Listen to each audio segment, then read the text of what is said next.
Okay, thank you. We're live. I'd like to call this meeting to order. I'd like everyone to rise up for the land acknowledgement and the national anthem. We would like to acknowledge that we are here today on the traditional territory of the Mississaugas of the Credit First Nation.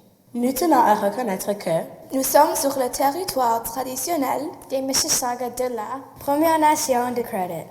Oh, Canada, our home and native land, true patriot love in all of us command. Quand ton bras s'est porté le pays, il s'est porté la croix, ton histoire.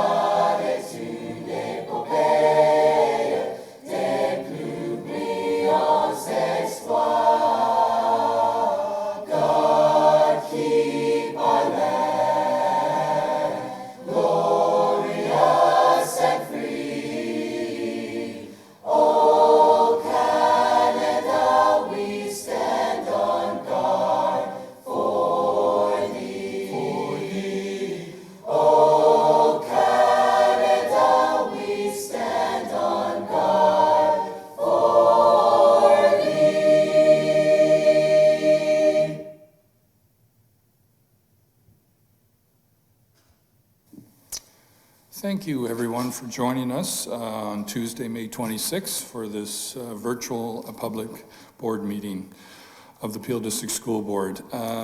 Before we get started, I just want to remind that we are open to the public and we are supporting public question period. As we've moved to a virtual public meeting, members of the public can continue to participate in our meetings, watching live stream, and may also make delegations and ask questions electronically. As a reminder, members of the public who wish to submit a public question can email their full name and one question to publicquestions@peelsb.com anytime from the start of the virtual meeting up to the end of the question period for this meeting. Questions submitted outside the designated period will not be receiving a response. The question will be read aloud during public period of this meeting and be responded by the chair or a designate, be it a staff or trustee. Per bylaw G10, the duration of the public period will be limited to 15 minutes unless extended. If an immediate response is not given, it will be provided at a later date. Questions submitted but not answered during the question period because of time run out will not be answered. Individuals can always reach out to the board contact as outlined in our public concerns process, which is available under the Contact Us section of the board website at peelschools.org. Individuals can also connect with their local trustees. Questions raised during question period are expected to be issue-based and respectful. Due to privacy legislation, questions that identify personal information of students, families, or staff are not permitted. Members of the public speaking during public question period must comply with our board's Safe School Enacting Policy 48. So we're going to move on to the first item. I'm liking this part of our agenda. We've had some great presentations, and we're going to have another one from Park Home, Spreads the Peel Smile with Staff-Led Parade. I'm going to have Trustee Andrews introduce this. Very pleased to introduce this video. I have watched it a few times. It just makes you smile. The afternoon of Wednesday, May 13th was a very special day for students and staff at Park Home School. After being apart since school closures on March 13th, they reunited, at a safe distance of course, during a drive-by parade throughout the Park Home community. With their cars decorated in colorful messages and balloons, approximately 65 staff members led the parade, accompanied by their own families.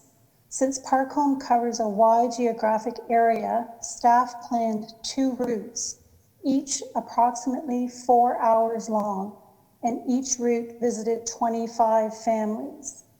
Truly amazing, and again, this shows the commitment and dedication of our wonderful staff.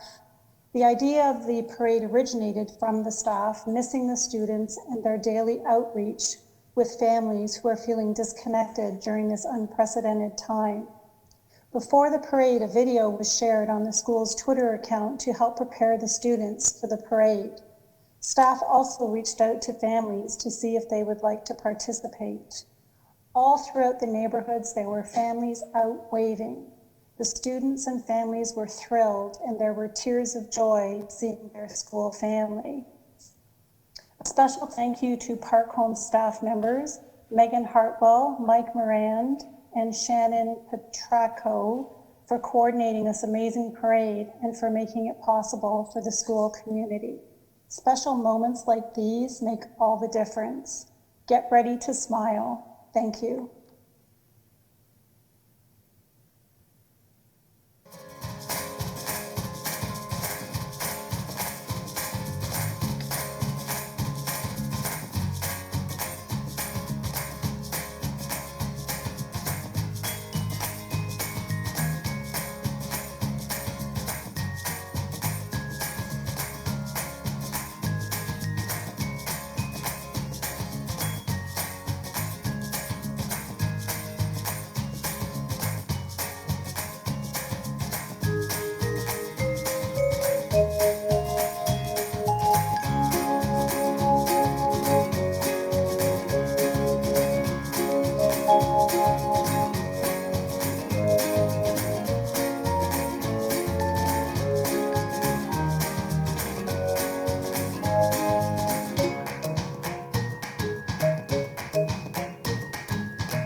Thank you. I enjoy these videos. The Cawthra Park of 2 weeks ago, I was walking in my neighborhood and I met this student studying out in the sun, beautiful sunshine, found out she was one of the dancers. And I said, oh, that's what you and dancing in front of the garage, I remember. So this brings a highlight to a lot of students, and I know there's a lot of other great work going on with staff and students. So thank you so much for making that connection so personal for everyone. So I'd like to go to the agenda part, and we'll approve our agenda. We have 3 additions to the agenda. We have 9.9, the board meeting schedule, 11.7, an amendment to our retirements, and 12.1 on OPSPA Connects. So can I have this put on the floor by Trustee Davies?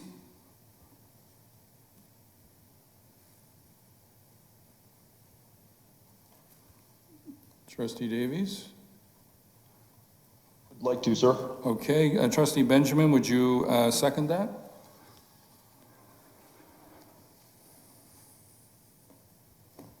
Trustee Benjamin? Yes. Okay. Yes, definitely. Thank you. I'll start at the top of the list. Trustee Sohi, do you approve the amended agenda? Yes, approved. Thank you. Trustee Andrews? Yes, approved. Trustee Marchand? So approved. Trustee K. McDonald? Approved.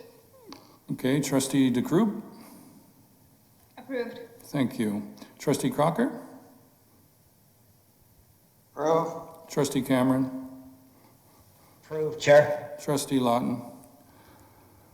Approved. Thank you. Trustee Benjamin and Trustee Davies. Yes, approved once again. Thank you. Trustee Green and Trustee McDonald, and non-binding vote, Student Trustee Nar. Approved, Chair. Thank you. So we'll go on to item 2. Are there any declarations of conflict of interest? Seeing none, we'll move on to section 3, the board minutes for approval. We'll include them together as one item, so I'm going to put them on the floor with Trustee Lawton. Would you put it on the floor? I will. Thank you. Trustee Cameron, would you second that? I will. Thank you. Starting again at the top, Trustee Sophia, do you approve the 2 items for minutes and extraordinary? Yes? Thank you. Trustee Andrews? Yes, approved. Thank you. Trustee Marchand? Approved. Thank you. Trustee K. McDonald? Approved. Trustee DeCroop? Approved. Thank you. Trustee Crocker? Yes. Thank you. Trustee Cameron? Approved. Trustee Lawton? Approved. Thank you. Thank you. Trustee Benjamin? Approved. Trustee Thank Davies? you. Trustee Davies? Approved, thank you. Thank you. Trustee Green? Yes. Trustee Chair, approved. And Student Trustee non-binding vote, Trustee Nar? Approved. Thank you. So now we'll go to item 4. Are there any, this is Chair's request for written questions from trustees. I'll start down the list. Trustee Sohi, do you have any written questions? I don't thank you. Thank you. Trustee Andrews? No, thank you. Trustee Marchand?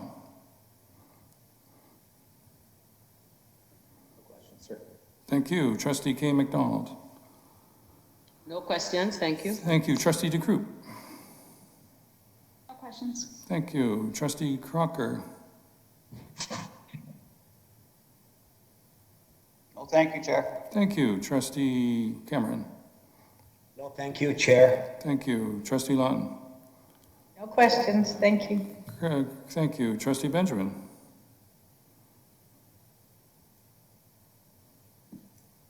Trustee Benjamin? Thank you. Thank you. Trustee Davies?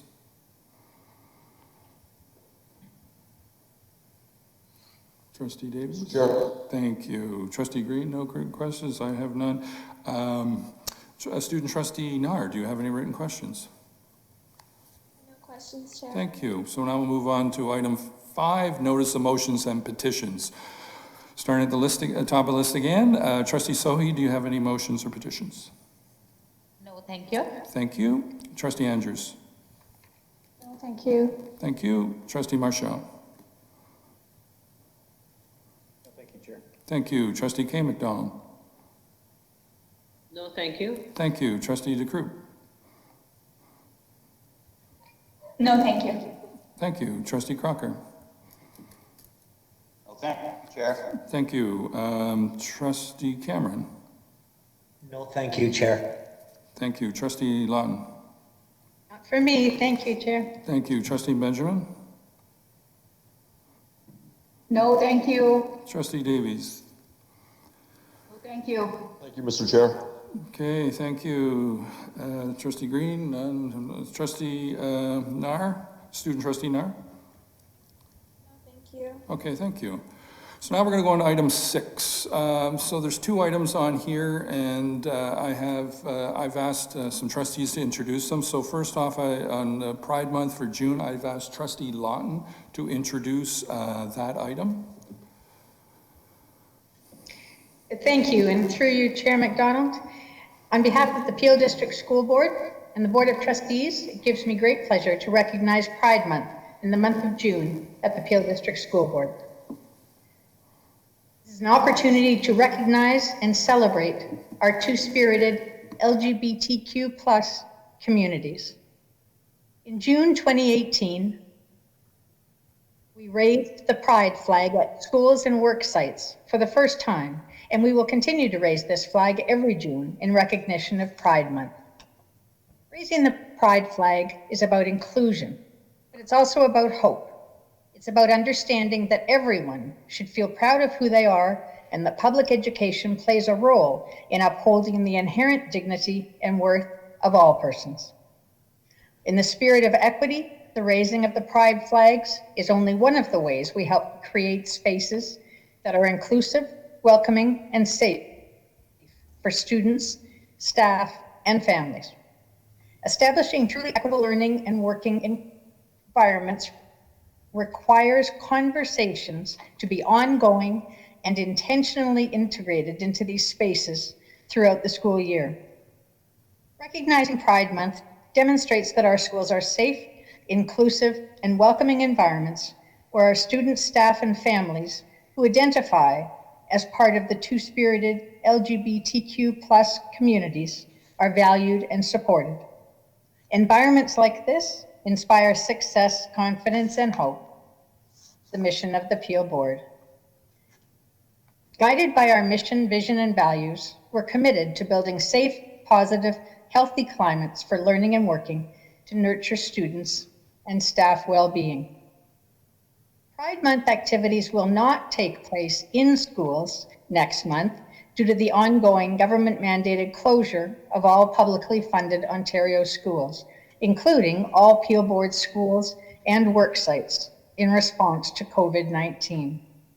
Having said that, we're proud to share the board's Pride Month poster, which can be found on our Peel Board website and our social media channels as of June 1st. During Pride Month, we encourage staff, students, families, and our communities to spend some time learning about the many achievements and contributions of the two-spirited LGBTQ+ communities, in addition to learning about their struggles and their history. Thank you very much. Thank you, Trustee Lawton. I'd also, 6.2 is the Crossing Guard Appreciation Day. So I'll ask Trustee Crocker, who is a member of one of the traffic safety committees here, to just introduce that as well.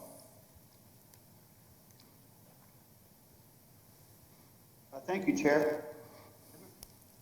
All? Yes. We can hear you. My question has to do with flags. You can hear me? Yeah, we can hear you. I'm asking you to introduce the Crossing Guard Appreciation Day. I understand that. I have a question about what we just heard about Pride flag. We're having problems hearing you. You're kind of breaking up. Yeah, I'm having trouble too. My question has to do with the flag of the Mississaugas of the Credit First Nation, which we should be raising in June along with the Pride flag. It took me a long time to download the agenda, so it could be in there somewhere, but... Right, you're right. That? Yes, you're correct about that, and we'll get into that. Absolutely.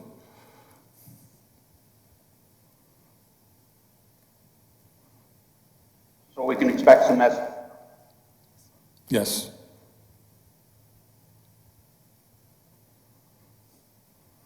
Okay, so if June the 19th, anything like today, it'll be blisteringly hot.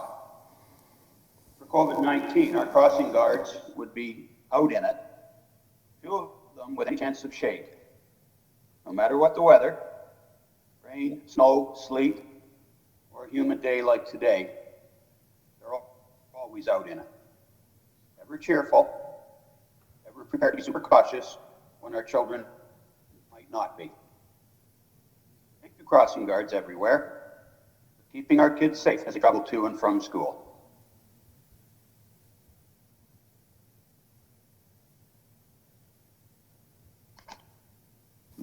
Okay, thank you, Trustee Crocker. So Trustee Lawton, would you put, we're going to put these together, put the 2 reports on the floor? Thank you, I will. And Trustee Crocker, would you second those? Certainly. Okay, so we'll start at the top, and trustees, just indicate if you're going to approve it and if you have any comments about the 2 days. So we'll start with Trustee Sohi. Okay, thank you. Trustee Andrews? Approved. Thank you. Trustee Marchand? Approved. Thank you. Trustee K. McDonald? Approved. Thank you. Trustee DeCroop? Is that approved, Trustee DeCroop? Yeah, approved. Thank you. Trustee Crocker, I assume approved. Approved. Thank you. Trustee Cameron? Approved, Chair. Thank you. Trustee Lawton? Approved. Thank you. Thank you. Trustee Benjamin? Yes, approved. Trustee Davies? Approved. Trustee Green? Trustee McDonald? And Trustee Student-Nard, a non-binding vote? Approved. Thank you. So now we're going to move on to Section 7, Delegations. So, the Peel District School Board creates a connection to community through our delegation process to bring the issues from the community to the attention of trustees. This is one way information can be shared with us. As a chair, a regular board meeting, I would like to begin each delegation portion of the meeting by reminding everyone of Bylaw G3. I'll be stating this at each meeting as we move forward. The delegations may express opinion regards to board decisions, to make submissions with respect to recommendations. Delegations are expected to be issue-based and respectful. Delegations must refrain from making statements concerning character, performance, or identifiable individuals, including staff, students, citizens, or trustees of the school board. Any delegate who violates this will have their presentation and not be accepted in the electronic format as we are doing today in the virtual delegation process. By bylaw 3 or G6, there are several delegations wish to express the same topic. Then the time limit will be changed down from 10 minutes down to 5 minutes. We require 5 working days, which has been clarified from the last board meeting. It's 5 business days to notice before the meeting to submit your application and your electronic media, be it video, be it audio, be it a text email file that we'll accept for the virtual delegation. So we're going to start off with our first one, Ekta Malhotra, regarding air conditioning in our schools.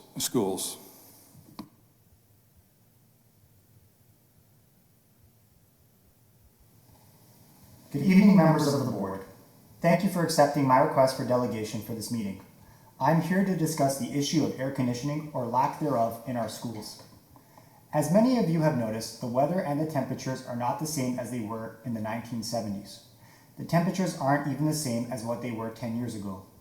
We have seen much hotter Junes and September months in the past few years. My children's school, Plumtree Park Public School, was built in 1976. The current enrollment in the school is 754 students. Our school building also has a second floor. For such a big school, we have only 2 cooling stations that are available to the students. The first one is in the library, capacity approximately 70 to 80 students, and the second one is the computer lab, capacity approximately 30 students. You can very well imagine how difficult it may be for our teachers to rotate 754 students in those 2 cooling stations during a school day. When the temperatures touch 25 degrees, the classrooms are boiling since there are so many bodies packed in one room and only 2 fans that throw back hot air on the students. I have heard all arguments on why putting air conditioning in schools will cost millions of dollars and how it is not worth it, but that's not why I am here. I'm here to ask you all to come up with an alternative solution to air conditioning. Recommending more fans is not a good idea for the following reasons. 1. Classrooms already have 2 fans but have 25 to 30 kids in one class. Any more fans in the class will be a trip hazard for the kids. 2. As mentioned earlier, fans only throw back hot air on the kids and doesn't offer any relief from the 30+ degrees temperature. Peel schools are asked to follow Peel health guidelines for hot weather. One of the guidelines is when outdoors, stay in the shade whenever possible, natural or artificial structures. Especially limit time outdoors when temperatures and UV radiation are most intense, between 11 a.m. and 4 p.m. Plumtree Park Public School is from 9:10 to 3:40. As per these guidelines, Plumtree students should stay indoors for more than half of the day. If outside temperatures are 30 degrees, the temperatures in a small classroom with 25 to 30 kids plus one teacher would be the same, if not higher. Another guideline is, as much as possible, ensure indoor temperatures are comfortable. Again, there are 2 fans, a window that opens no more than an inch or 2, and 25 to 30 students and 1 teacher per class. In this situation, where there can be no cross ventilation, what can be done to make the indoor temperatures more comfortable? Peel Health also recommends ensure children are well hydrated. Plain water is the liquid of choice. Diluted fruit juice is okay. However, drinking water is not a sure way to beat the heat, and the relief doesn't last long. Children are supposed to be concentrating and learning in schools, but the constant drinking of water only increases washroom visits and constantly disrupts the class. Peel Health recommends that in an extreme heat warning situation, all outdoor activities to be moved indoors into an air-conditioned facility. However, if a school the size of Plumtree Park has 2 small cooling stations, then where are the students supposed to go? My suggestions for alternatives to the issue are: 1. Larger areas such as the gyms should be air-conditioned. Our school had asked for our gyms to be air-conditioned, but we were turned down. However, a library and a computer lab is not enough for a school this size. 2. Portable AC, Arctic coolers. Our school council is willing to fundraise for a portable AC or coolers for all our classes so that the cost does not fall on the board. I'm sure there are other schools who would be willing to do that as well. This alternative can help take the pressure off the board to provide cooling stations for all schools, and the board can focus on those schools who are unable to fundraise. 3. Heat days. We need to have an upper temperature limit, and if the limit is hit, then the option of closing schools should be explored. With the drastic change in our weather, we desperately need a standard safe indoor temperature that is safe for both students and their teachers to be in. Our students deserve to have a healthy and safe learning environment. Furthermore, with the current school shutdowns due to COVID-19, students have suffered from a loss of proper education. The option of opening schools in July cannot even be explored due to lack of proper cooling in the schools. We are seeking solutions for the safety of our children and the teachers working in these unsafe conditions. It is only a matter of time before there is a serious incident due to the extreme heat, but there is the possibility of being proactive. Please help us find a solution to this issue that works for both the board and our students. Thank you. Thank you. Now we'll go on to our next delegation from David Redding regarding anti-Black racism, honesty, truth, and silencing. There appeared to be a consistent failure to recognize that Black children are their children too. Astonishingly, there has been a historical collective absence of a call to action to stop the harmful effects of anti-Black racism and to take responsibility for the poor outcomes of too many of our Black children. Quote from Peel District School Board Review. What happens when it's been uncovered that a student or staff member has been harmed as a result of staff anti-Black racism? Who determines the course of action? The racist who supervises the racist? In the apology that has no names or signatures, it was written, "We look forward to working together with our community to strengthen our commitment to addressing anti-Black racism and all forms of discrimination." How do you expect to work with the community when Peel District School Board targets our leaders with trespass and threatening letters? Even after the review, the board continues to exclude 2 of our leaders via trespass and warning restrictions, respectively, till this day. The Black communities have asked for the restrictions to be removed, and that has not happened yet. We hear the word transparency from leaders of the board. So how does a publicly funded $2 billion taxpayer school board vote against transparency and responding to inquiries to their number 1 stakeholders in plain view? Why is it that when a Black woman trustee advocates for our children, she is shut down or given answers that parrot back the ministry directives? Honesty is a trait that we expect leaders in an education system to exhibit. We have heard how mediation has started and Directive 1 has been successful. Peel District School Board has been bold, audacious, and unacceptable about this. It is public knowledge that two wonderful trustees will not mediate. We cannot name these wonderful people because of bylaws that are restrictive and used as weapons will not allow. There have been general inquiries about the trespass appeal process and answers have been untruthful. There is no information on the school support website and the actual trespass letters. The lack of honesty has led to our children having a term called in-school suspension. It has led our children to be suspended at extraordinary rates and streamed. How can the community trust anything that we hear from Peel District School Board when the truth and reality is twisted to fit your narrative and protect you? Since the review, we have seen many media releases by the Peel District School Board.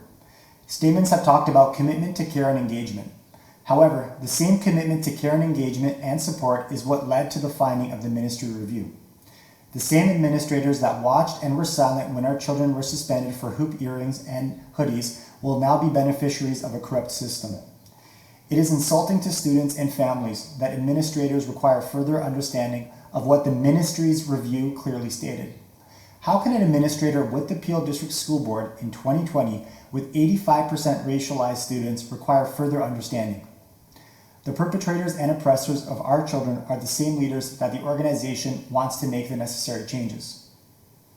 Our community has only witnessed 3 leaders that stood up for our children. We have seen the media release that the woman who had the humanity to disrupt and put her career online is absent from basically all of the responsibilities of the directives. The voices of our 2 elected officials have been consistently policed and sidelined. We want to make it very clear to the Peel District School Board that we demand that all 3 women of color will not be erased from the work to finally allow Black, African, and Caribbean children to be treated like children too. Thank you. Now we'll move on. We have no old business, item 8, so we're going to move on to new business. 9.1. So that is the chairs. Sorry. Before we get there, we have a response to Trustee Crocker's comment earlier about the Indigenous flag. Thank you. You're on. I am on. Thank you. Thank you. And through you, Chair, I just wanted to acknowledge Trustee Crocker's question about the Indigenous, the flying of the 2 flags in the month of June. We do, in fact, fly the Pride flag, and by board motion, we also recognize in June the Mississaugas of the Credit First Nation flag as well, and both flags will be flown during the month of June. In the Peel District School Board, although the Indigenous Heritage Month recognition nationally is in the month of June, the Peel District School Board recognizes Indigenous heritage in the month of November. So we're just adhering to the board motion that came into play, where we do fly the flag in the month of June, but our heritage recognition for Indigenous peoples will be in November. Good, thank you for that clarification. So we'll move on to 9.1. This is the chair's report on the ministry directives. I will just read the introduction and then we'll bring it on the floor and open up for questions. On March 13th, 2020, the Ministry of Education released a report, Review of Peel District School Board, dated February 28th. In response to the report of the reviewers, the Ministry of Education issued 27 directives with timelines and deliverables to be completed by the board. This report that I am presenting today reviews each of the 9 governance directives, 11 to 8 inclusive and 13, that the Board of Trustees are directly responsible to address. The Director of Education is responsible for the other directives and will be bringing his own report in 9.2 to discuss that. To date, all the directives set out in the Ministry's directive regarding governance has been met except for Directive 4, retaining an additional integrity commissioner, which we've asked for an extension from the ministry on 4 occasions without response. We have now requested that the minister amend Directive 4 to permit the board to retain the services of just one integrity commissioner who has demonstrated human rights experience and expertise in the application of the human rights principles and the applications of the Ontario Human Rights Code. The minister has given written confirmation at each deliverable as they were completed. The directives were issued on the date of March break commencing, the 1 week before schools in Ontario were closed, as well as all non-essential business due to COVID-19 pandemic. To say that this has been challenging for the Board of Trustees and staff to cope with all the logistics required to deal with distance learning, regular board business, labor issues, and the directives all at the same time would be an understatement. However, we've accomplished a lot over the last 2 months and are keeping on track. So I'll start, Trustee DeCroop, do you want to put this on the floor?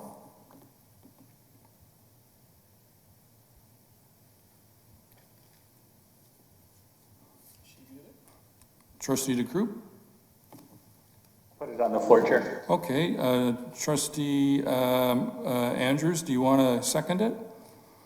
Yes, I will. Thank you. Okay, so we'll go down the list of trustees to ask if you have any questions or comments. Trustee Sohi?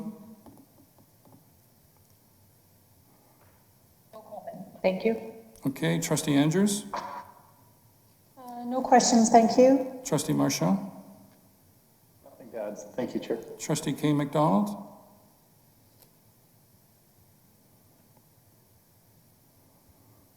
Yes, Chair, I have a few questions. Okay. I'm just organizing my papers. So I'm looking at the document that was provided to us. And I noticed that you had under the mandatory annual learning plan. Yes. You said board staff would engage the services of Turner Consulting Group, Professor Nuham Puri, Raj Anand, and Professor Stephanie Russo. Yep. So I'm just wondering, have these individuals been contacted, like Professor Stephanie Russo? So, so in the plan that we approved 2 weeks ago of our report, there was a list of people to go through. So our purchasing department is going to start with the Turner Associates group because they're the most well recognized and renowned in the equity and human rights training. So I don't know the status of yet if they've got that, but we're waiting for feedback, and then once that is determined, we can then set that training. If they are not unable to provide that training, then we go down through that list of potentially 4 other people to garnish the training from them. Okay, so who came up with these lists of individuals? So that's a good question. When we approved that 2 weeks ago, this list came from OPSPA training that was started in 2012 on this whole period in conjunction with the Ministry of Education. So this list came from them, from their reports, and we used that. Okay, because why I asked is that I was contacted by an individual that was surprised to see the individual's name on this list because the individual was not contacted. So I was just wondering if you are listing people that we say we're going to engage in services and it's 2 weeks ago and you're making it public, I would be of the opinion that it would be prudent to contact them to let them know that you are going to be using them or engaging them rather than them finding it out on our website. Thank you.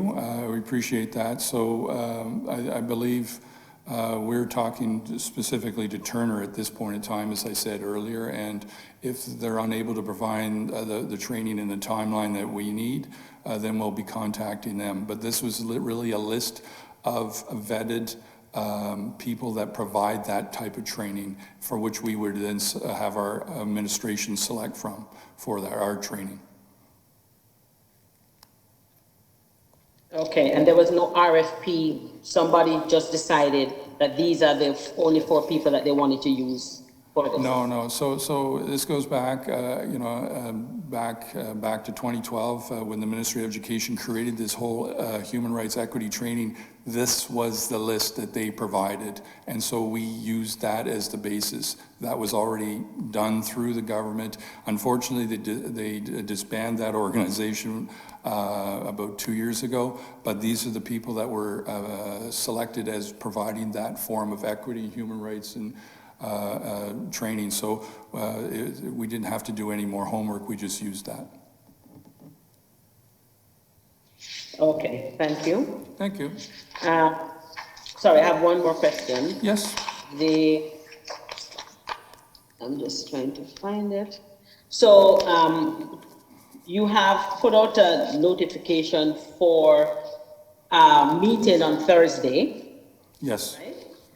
And I'm just wondering procedurally, because here we have some, one important part of the ministry's report is the fact that we need to have community engagement.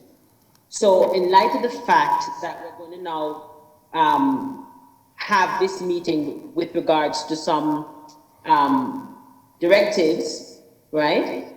I was just wondering if, in terms of for public questions and getting feedback from the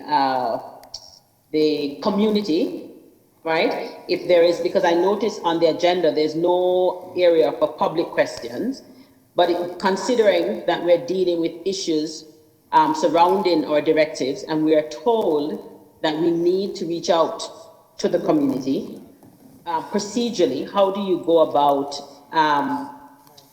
engaging the community at this meeting? Because I don't think the board should be deliberating about directives without parental input. Okay, so first, your question's not related to my 9.1 item. It's talking a general question about the next meeting, which we have on Thursday to receive. I think it's 7 reports from 7. So what I'm going to do is pass it over to the Director of Education, because they're all his reports and involve that comment about community. So through you, Chair, I want to thank Trustee McDonald for pointing out the importance of community consultation. The intent of the meeting on the 28th is to share with trustees the drafts of plans. All of these directives are initial plans that actually do speak to the importance of community engagement. They are not actually the actionable steps that would lead to implementation of programming or anything of that nature. These are the first steps, the first requirements from the ministry to submit plans for consultation on a variety of topics and areas. But duly noted that we cannot do this in isolation of the voices of our community, and so our intent is to share this the drafts of what consultation will look like with trustees for their initial look. It's submitted to the ministry, but then we engage the community moving forward from there for the other elements of each of the directives. Thank you, Director. So there will be no, thank you. So through you, Chair, there will be no opportunity for the public to be engaged in this part of the process on Thursday meeting. So through you, Chair, the intent of this meeting is for trustees to have an awareness of these plans, but every step beyond, once we submit the drafts to the ministry, it is about engaging the public and community in helping the board develop our next steps before we actually move to implementation in the fall. Okay, and I just, because through your Chair, you made a comment that it's not really related to the report, but the reason I brought it here, that we had a in progress that was due on June the 1st. So I just figured I'd ask it here. I could have asked it in the director's report, but I just thought that this June 1st in progress report is something that's coming forward on Thursday. Yeah. So that's why I put it in that slot. Yeah, and I appreciate that. And, we have a lot of deliverables on June 1st. I wish they would have made it June 2nd, so we could have actually kept our meeting then and done it then, but we had to have that other meeting this Thursday. And as I said, I think we have 7 items coming forward to receive from the director. So moving on to Trustee DeCroop, do you have any questions? No questions. Thank you. Trustee Crocker? Well, thank you. Trustee Cameron? No questions or comments, Chair. Thank you. Trustee Lawton? No, thank you, Chair. Trustee Davies? Trustee Green? No, thank you, Mr. Chair. Trustee Student Nar? No,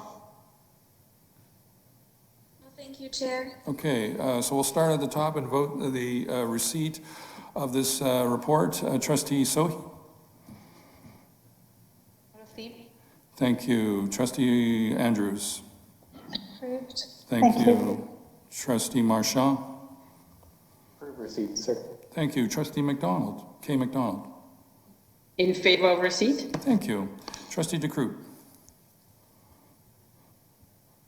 Receive it. Thank you. Trustee Crocker? Agreed, Chair. Thank you. Trustee Cameron? Trustee Cameron? Yes, agreed, Chair. Yes, thank you. Thank you. Trustee Lawton? Agreed, Chair. Thank you. Thank you. Trustee Benjamin?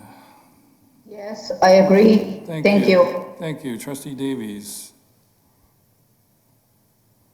Thank you, sir. Trustee Green, your acceptance, the chair accepts. And student trustee Nar, a non-binding vote for receipt? Yes, agreed, Chair. Thank you. Thank you. Okay, we'll move on to 9.2. That is the director's report. I'm going to have you introduce it, Director Joshua.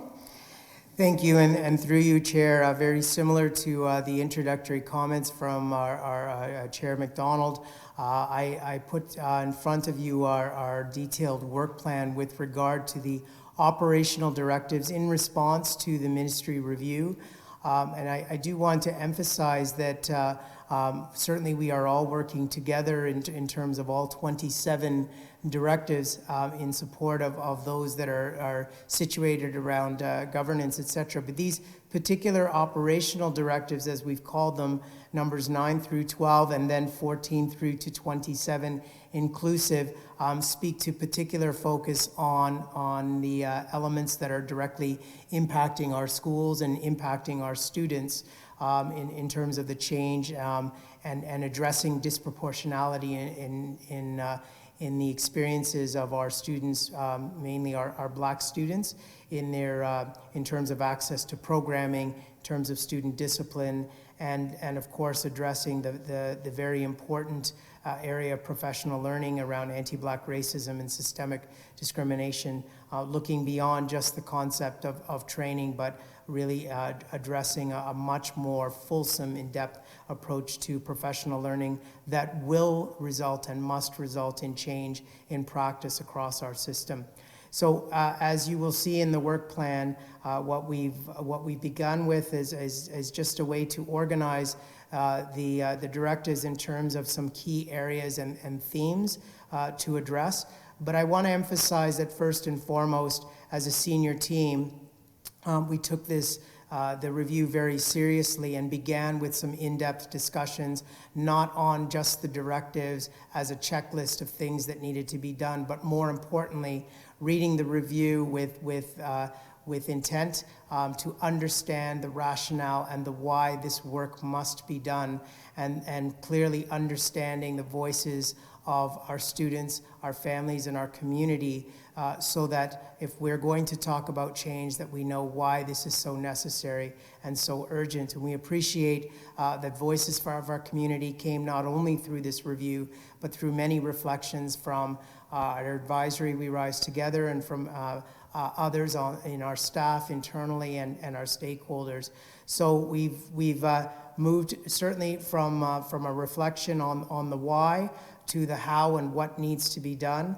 Our senior team has been organized into addressing the various directives through 7 specific focus groups or working groups, And at this point, we have started with a connection to some of our internal stakeholders through our union groups, through our PACE group of staff, our Peel Association of African Canadian Educators and Employees, and we also have an Equity Inclusion Advisory Committee members, largely comprised of members of our union who have started at the table. But we know, as has been clearly indicated, that this can't stay at the level of staff and internal stakeholders, that we must move forward with these working groups and these focus areas to include our external community, our students, and stakeholders who will absolutely give us the direction and hold us accountable for the work ahead. So I've listed for you the areas of focus and the connection to various directives, as well as the initial group of individuals who have come to the table for some first thoughts, but this by no means is where we end. This is a very beginning to the intense work that we need to be invested in over the next number of years.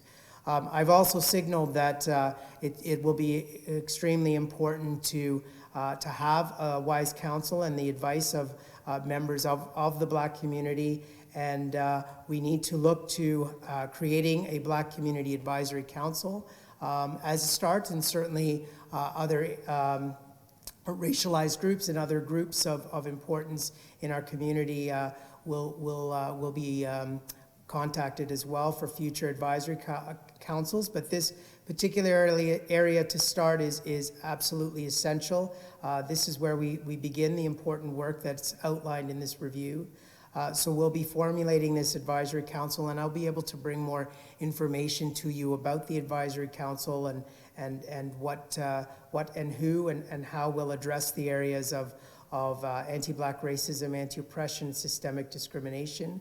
The focus of the advisory councils will be on various areas: the culturally responsive approach to teaching and learning, research and accountability, policy development and implementation, and very important in all of this, community engagement as we implement systemic change moving forward.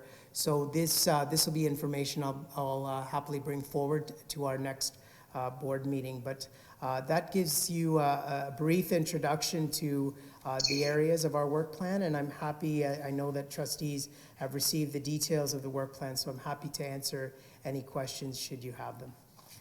Great. Before we do that, let's put it on the floor. So, Trustee Sohi, would you put it on the floor? Yes, I will. Thank you. Thank you. And Trustee Davies, would you second that?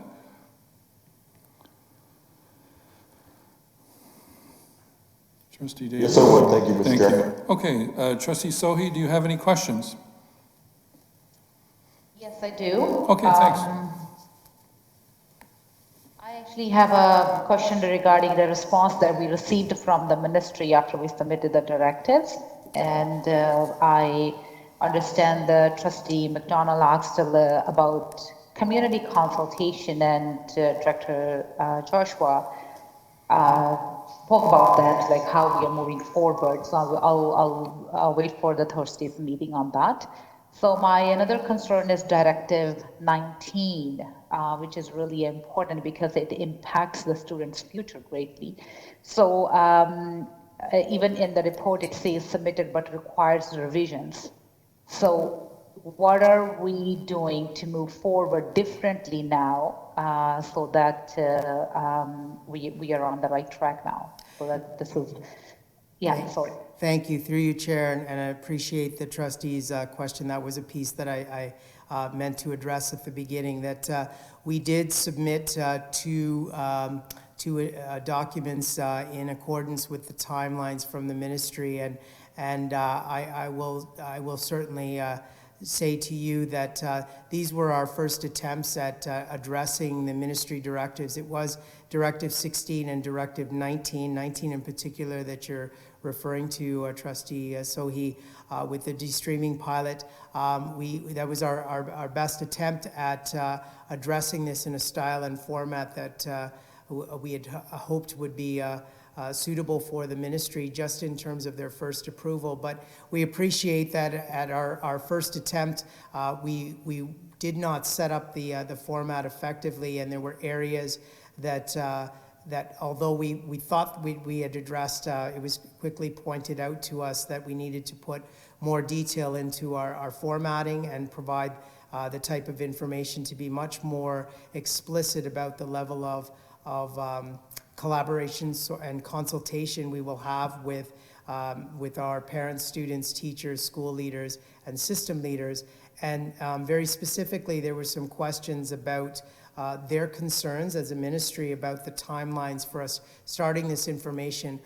We had the opportunity to connect with the ministry for some clarification, and in that discussion, I believe that we were able to present, and they learned that we had a slightly different timeline in that we did some things earlier than what the ministry expected in terms of conversations with students in preparation for option sheets. But with all of that, it was a very healthy and fruitful discussion, and from that we have revised our plan to include much more explicit detail. It's a lesson in stating clearly what we're intending to do rather than making assumptions by leaving some details out. So we appreciate the feedback, and I'll be bringing forward the much more detailed plan to trustees at our Thursday meeting, but then it'll be the next step will be the sharing of that plan and revising and developing this in connection with our community so that when we get to the stage of actually implementing, it will be a product that has the reflection of voices of all of our community and before we actually put anything in place. So those particular changes that we've made are a result of getting that feedback. And in the same vein with Directive 16, there was just some same sort of thing, some clarity around what does consultation actually look like. So we appreciated that feedback, and we're quite confident that now that we've received that detail of feedback, it has helped to inform the next iterations of all of our other plans. We know now much more of clearly what the ministry is looking for, but a great lesson learned in that communication. So thank you for the question. I hope that answers yours. Thank you, Director. Thank you, Director Joshua. So I hope that on this particular one we move forward, because there are families and students who are waiting, and this will impact their future opportunities. Absolutely. Because they're waiting to take the different courses and they were unable to. Thank you for your reply. Thank you. Yeah, I'd just add that consulting, you actually talked with the ministry last week, your various groups, to get that feedback to do this new report coming in next. Absolutely, and we appreciated that feedback, but much more to come, and aligned with Trustee K. McDonald's comment, we know that it doesn't just stay at a draft on our teams. It needs to be taken out to the community so that they can give us that valuable additional feedback before we implement anything. Good. Do you accept the report, Trustee Sohi? Yes, I do. I have another question. Okay. So is there any way we can involve the community before submitting the plan? Because after we submitted the plan, I don't think we can change much in the implementation of that plan. Like in certain areas, I see the importance of involving the community before, developing those plans. So through you, Chair, in a number of these, they are initial plans. There's much that will be done in terms of consultation. A number of the plans you'll see that we submit for your review on Thursday and then to the ministry contain information about how we and when we go out to consult before we actually put anything out in front of schools for implementation. For the elements that require an amount of consultation prior to submission, we are doing two things. We're working with our research department and some external facilitators to help us with how how to ensure that we do consultation in an effective way given our COVID environment. We would ideally love to do face-to-face focus groups, but that's not a reality. But we are reaching out to to this community to help us with how to do this effectively.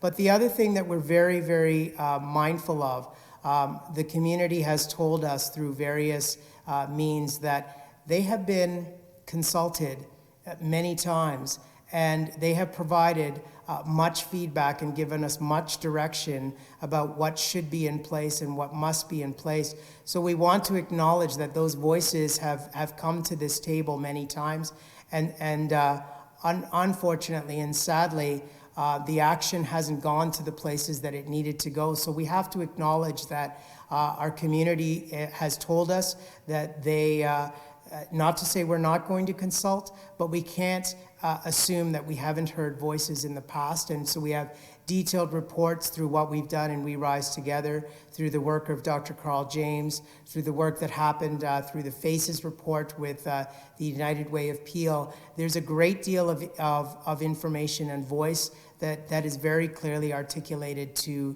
the Peel District School Board, what needs to change, what has to be better for our students, our Black students and other students. So we'll utilize that voice as part of our plan, but we also need to include the voices of our current students, current families as we move forward. I hope that's helpful for you.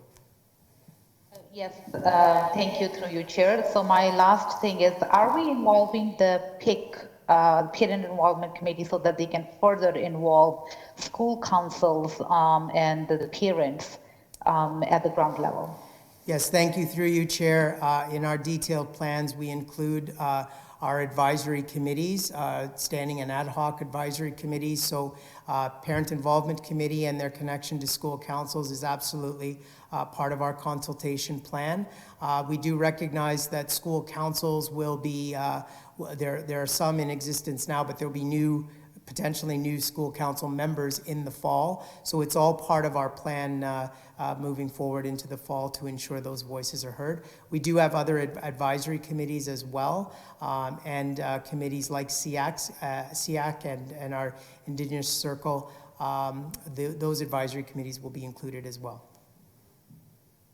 Thank you. Okay, and you said you approved it, right? Good. Trustee Andrews, any questions? No, and I approve receipt of the report. Thank you. Thank you. Trustee Marchand? Questions? Thank you, Chair. Okay, do you approve the receipt of the report? Thank you. Thank you. Trustee K. McDonald, questions? Yes, I do. Through you, Chair. So I'll pick up on where Trustee Sophia just left off with regards to number 19. You answered some of my questions, but I still want you to be clear. So going forward, we're going to consult with the community around de-streaming?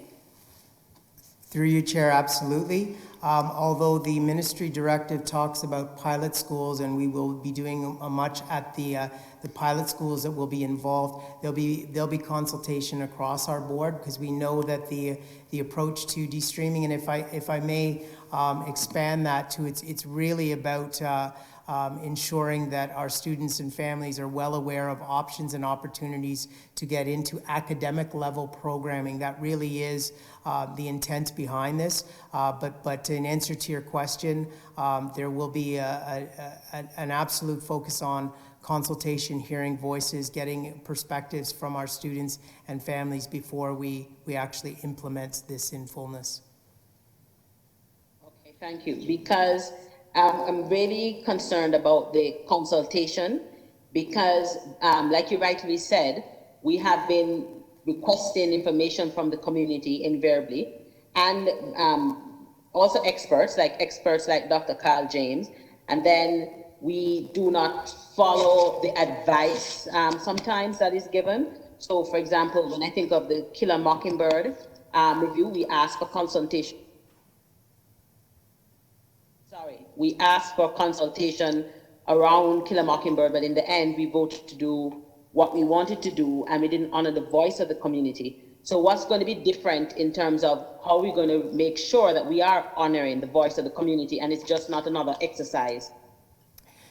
Yeah, thank you. Through you, Chair, with our research department and the addition of external research support, we do want to make sure that when voices are asked, these are captured in actual goals and outcomes, and that those become the measures that we use as we're moving forward. So there has to be a regular, and this is what I believe is going to be different, there has to be a regular check-in on where we are going and what progress has happened, specifically in response to the areas that have been outlined by our community. We do look to research experts to provide us with the right types of measures that really speak to impact, but it has to be aligned with what our community is telling us. Okay, and thank you for that. And also, so I was looking, when you looked, I didn't see anything in terms of the consultation part, and also anyone who is resistant to it, because it's my understanding that this is not optional. So if you have staff who say, well, they don't believe in this de-streaming project, pilot project, or for example, looking at programs. So you have staff would say, I don't think certain kids belong in certain programs for whatever biases or whatever opinions they give. How do we, is there anything that we're going to put in here that, because again, to me, it's very important to have accountability measures. So is there, and I didn't see anything in terms of how any accountability, for example, if somebody says, well, I don't think these kids should be in this program, or I don't.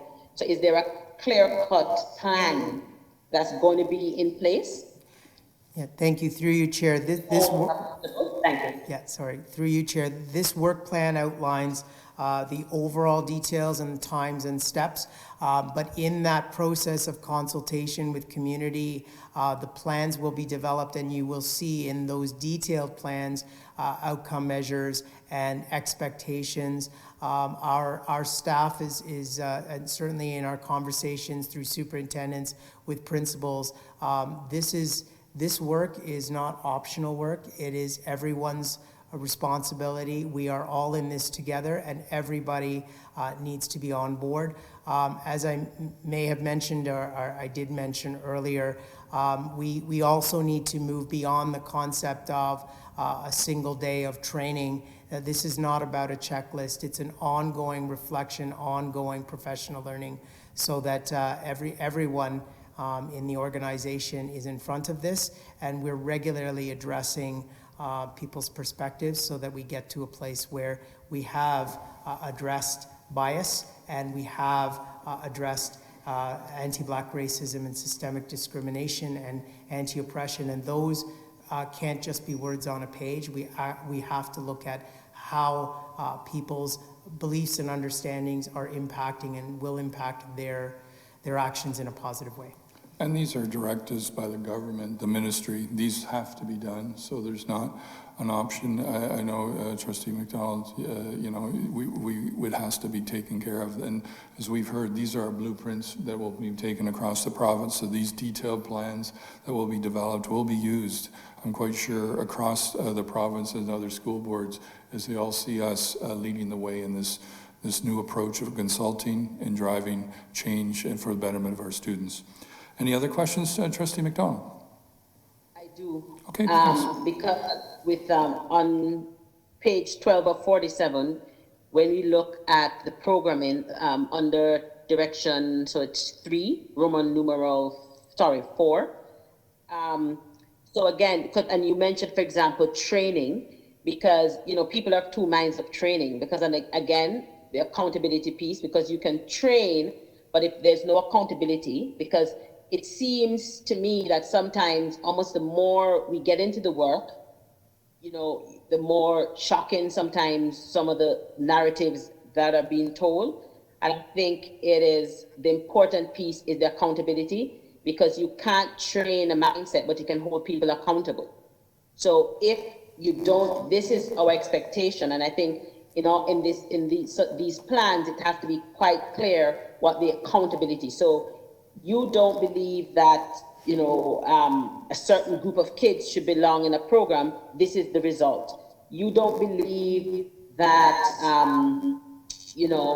we should be suspending kids and we find out somebody is doing in-school suspension. So kids aren't getting to go to lunch or recess because they're still doing in-school suspension. Then we need to have concrete accountability. And we have to stop saying, it can't be, I made this personal comment, but it was a pun, I'm sorry, and you move on. There has to be, some way of you saying that we are serious about this and we're not going to tolerate certain behaviors. And I didn't see it, that's my concern, I didn't see it reflected in it. And I heard you, Director Joshua, through you, Chair, you mentioned about creating an advisory council. So I thought we had an advisory council, and I wasn't quite sure what you meant by anti-oppression in the context of the community advisory. Could you clarify that for me, please?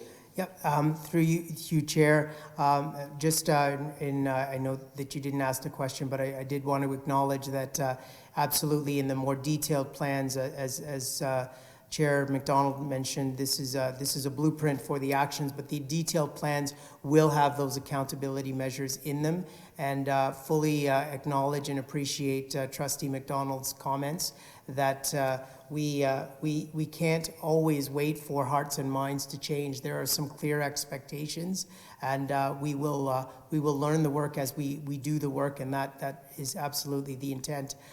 We also do acknowledge the advisory that we have in We Rise Together, and that will continue. Certainly at this point, that is a board motion, and that's where things are in terms of staff. Will continue in response to the board motion with We Rise Together. The advisory council I'm specifically referring to is a council for me as a director of our internal and external experts in various areas such as research and culturally responsive pedagogy and other areas. There is more work to be done in pulling this together, and I will be bringing that information forward. So I'll be happy to answer more questions about this as we move to our June 17th meeting. Okay, great. And my final, I guess it's more a comment that going forward, I think it's important that we consult with the community now. Even though we have done so historically, we should consult with the community now. And I think that's it for me. I'm just checking my note. Oh, and sorry, so the question about the anti-oppression in the context of the community advisory, what did you mean by that? Sorry, I'm not sure exactly what you're asking, but with regard to anti-oppression, having a much deeper understanding, there is a term that's often used, and I believe we need to, through the support of specialists, really deeply understand the concept of anti-oppression and the power imbalance that happens in our organization as we're looking to make changes to the way we support our students and families. So that's something that we need to absolutely address and ensure is part of our professional learning moving forward. If I may just make an important comment about the value, as Trustee Kay McDonald has mentioned, the value and importance of consulting with community now. We are absolutely taking the steps to ensure that we have expertise from the Black community, lived experience, people who can be our outreach workers, who can facilitate the important discussions, and really not just pay lip service to community by throwing a plan in front of them, but engaging community in the important discussions where we do need to sit at tables and listen and continue to listen to their voices to inform the plans and processes that go forward. But we know that we can't do this in the same way we've always done this. We do need the help and expertise of an outreach worker and facilitator, and that is part of the plan moving forward. Okay, thank you. Thank you. Do you approve receipt of the director's report? I do. Thank you. Trustee DeCroop, any questions? Nothing for me. Thank you. Do you approve receipt? Sure. Thank you. Trustee Crocker, questions? No questions. Approve receipt? Questions, I agree. Okay. Trustee Cameron, any questions? Yeah, I just wanted to confirm that I'm reading this right, that the new superintendent of equity will be hired by July 31st. I know in my own town, a large ad was in last week's publication. Do I have it right? July 31st, we're going to have this person in place. Yes, through you, Chair, the ministry directive stated July 31st as the date. We've started the process earlier. We know the value and importance of this particular position, so I anticipate that we'll have a person in place sooner than that, but the ministry deadline is stated as July 31st. We do want an individual in the position, although the team is existing and will continue to build it, so the work is happening, but the person overseeing the equity department will be in place in short order. Excellent. Thank you, and I approve receipt, Chair. Thank you. Trustee Lawton, any questions? No questions, Chair, and I approve receipt. Thank you. Trustee Benjamin? Through you, Chair, I have one question. Yep.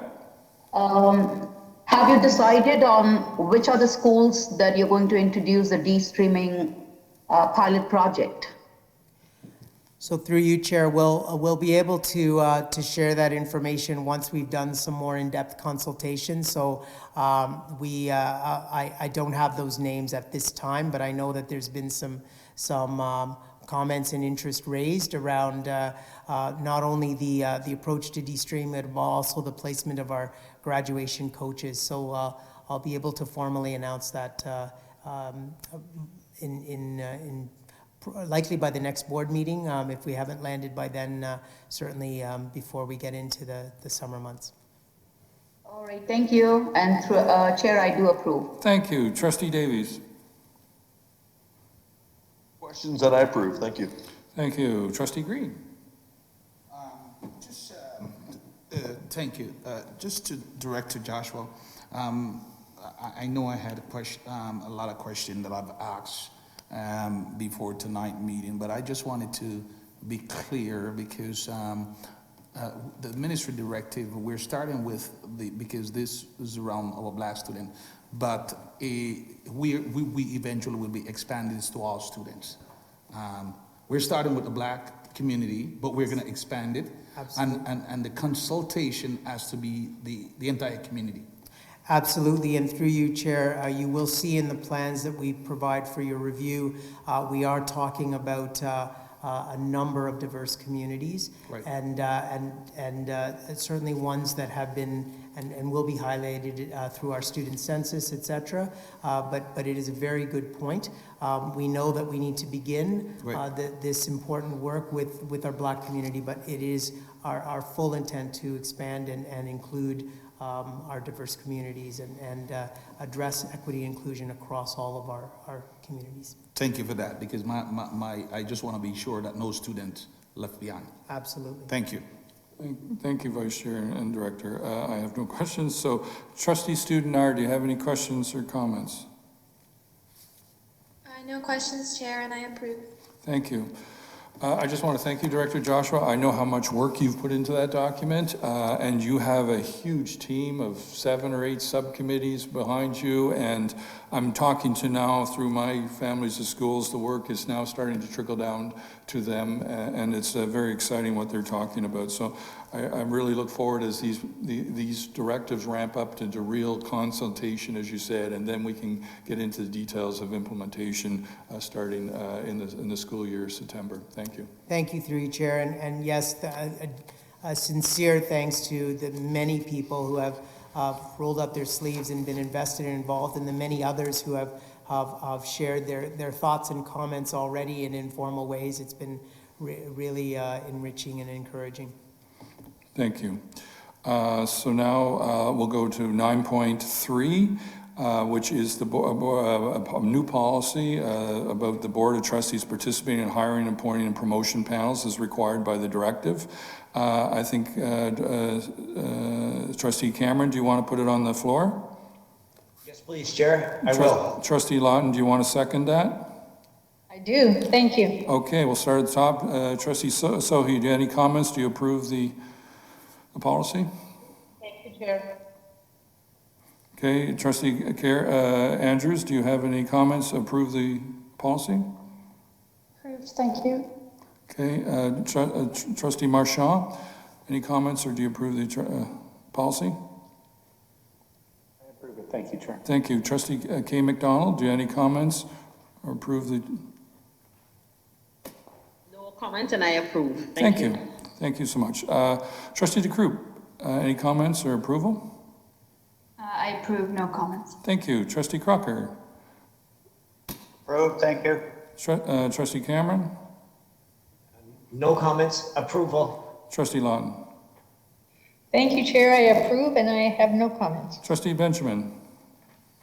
Thank you, Chair. I approve, no comments. Thank you. Trustee Davies. With no comments. Thank you, sir. Okay, Trustee Green. Myself approved. Trustee Student-Nard, any comments and non-binding vote? Approved, no comments, Chair. Thank you. So we're going to move now to 9.4. This is another policy update as required by the directive. I'll need this put on the floor by Susan. Trustee Benjamin, do you want to put this on the floor? Yes, I do. And Trustee Davies, would you like to second that? Mr. Chair. Thank you. Okay, Trustee Sohi, do you have any comments and approve the policy? No comments. I approve, Chair. Thank you. Trustee Andrews. I approve, Thank you. Trustee Marchand. Approved, sir. Thank you. Trustee McDonald. Yeah, I just have a comment with regards to timelines. So I know the parliamentarian is going to look at our bylaws and our policies, because under like various times throughout it, it's mentioned, it says like continued basis to bring things forward, regularly review.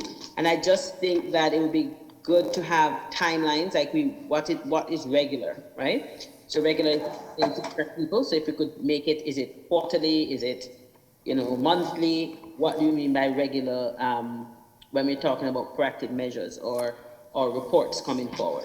Yeah, I appreciate that comment, and I'm on that too as well. So we're going to get the parliamentarians' first report on Thursday, on May 28th, and that will start the process. In the directive, it requires a report every month. So that's the timeline there, but we're going to get into more specifics because it's not the report, on Thursday is not everything. It is, adding as we move forward. So we'll ask those kind of feedbacks and timelines, because those timelines will be needed to eventually create changes in policy and bylaws. So absolutely, that's something that I spoke with the director earlier about. Thank you. And do you approve this? Yes, I did. Thank you. I saw that. Thank you. Trustee DeCroop? No comments, and I approve. Thank you. Trustee Crocker? Approved, thank you, Chair. Trustee Cameron? No comments, and I approve. Trustee Long? I approve. Thank you. Thank you. Trustee Benjamin? Yes, I approve. Thank you, Chair. Trustee Davies? Mr. Chair. Thank you. Trustee Green? Yep. Chair and student trustee, non-binding vote, NAR. Approved. Thank you, Chair. Thank you. So now we're going to go on to two items, 9.5 and 9.6. So these are the first two election items, and because we're not in person and we can't do the secret ballot as we normally, we can't do the pass and have a scrutineer. If we have more people and we have to go to a voting process, what will happen is, trustees, you will email Donna Baptiste your selection, and she will scrutinize those and then let the chair know the outcome. Okay? We are looking forward, and I've asked the question, what should we be doing forward when we get into, let's say, December, when we get into election of chair and vice chair and other election acts and items, of a better voting, more anonymous approach, and that will be coming, but for tonight, we'll be using that process. So, on the floor, I have the items. We'll start with 9.5, appointment of 2 trustees and 2 alternates to the OSPA Board of Directors. So we're going to start with the 2 trustees. So I'm going to open nominations up for the 2 Board of Director positions on for OSPA. So, I have a nomination, Chair. Yes. I would like to nominate Carrie Andrews. Carrie Andrews, Trustee Andrews, do you accept that nomination? Yes, I do. Thank you. Okay. And I would like to nominate Vice Chair Green, please. Trustee Green, do you accept the nomination? Okay, do we have any others?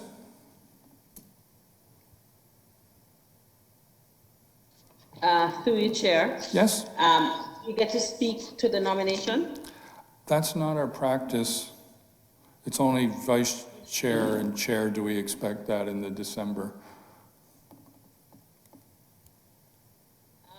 Okay, because I thought in the past that you can speak to a nomination for... Not for NOPSPA. It was only for chair, vice chair in December.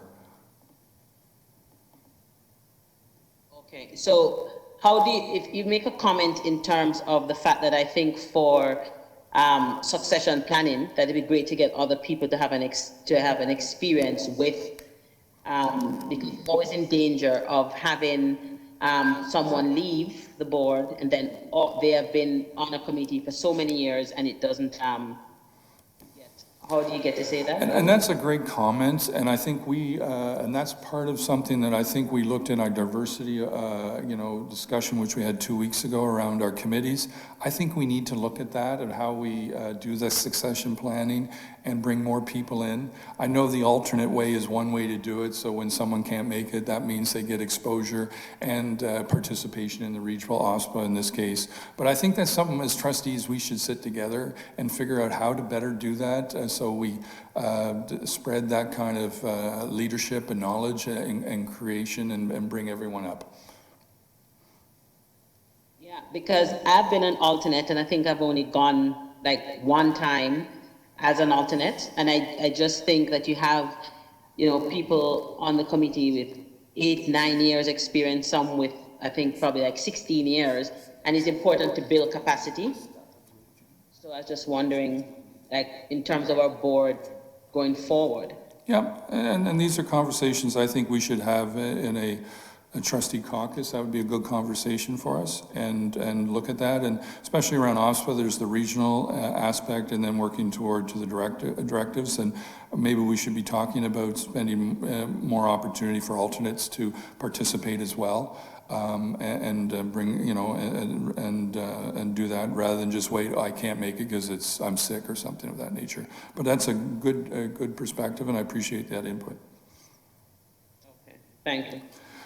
So we've passed our minute of open up for nominations. Do I have a last call for nominations? Seeing none, I will say that we have acclaimed Trustee Green and Trustee Andrews as the 2 trustees on the board of directors for OSPA, and now we're going to go to the election of 2 alternates. So I'm opening the floor up for 2 alternates. Do we have any nominations? Yes, I have a nomination. Yes? It's Carrie. I would like to nominate Trustee Sophia, please. Okay, Trustee Sohi, yes. So Trustee Sohi, do you accept the nomination? Yes, I do. Thank you. Okay, Trustee Green? Yeah, I'll nominate Kathy McDonald, Trustee Kathy McDonald. Trustee McDonald, do you accept nomination? Yes, I do. Thank you. So anyone else? Otherwise, I'll wait 1 minute.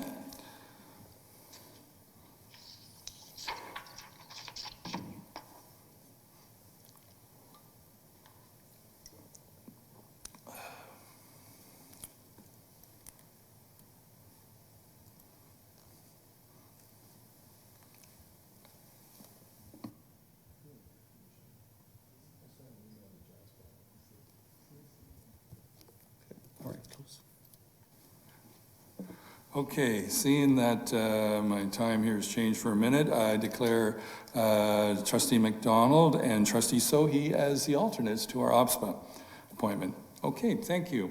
So 9.5 is done. Now we're going to move on to 9.6, where we want the appointment of one trustee and one alternate to the Accessibility for Ontarians with Disabilities Advisory Committee. So I'm opening the floor up for the trustee. Trustee Green. Chair. I would like to nominate Trustee Lawton. And Trustee Green just nominated Trustee Lawton, and Trustee Cameron, you said? Never mind. Okay, sorry. Trustee Lawton, do you accept? Yes, I do. Thank you. Yeah, okay. And anyone else want to nominate themselves? Or have someone nominated? I'll wait a minute.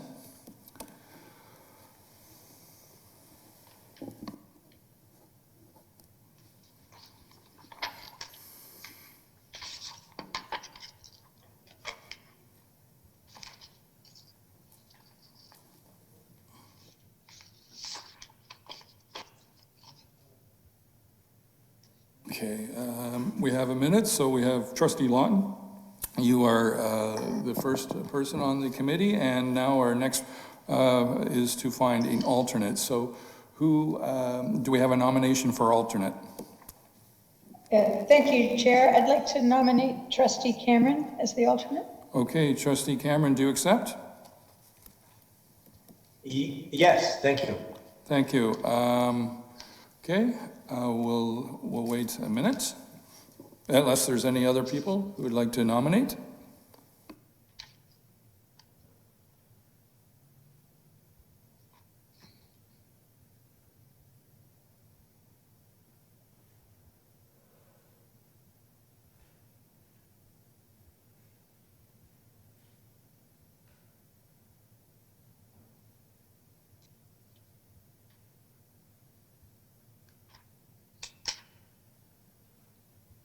Okay, seeing a minute is done. So Trustee Cameron, you are now the alternate on the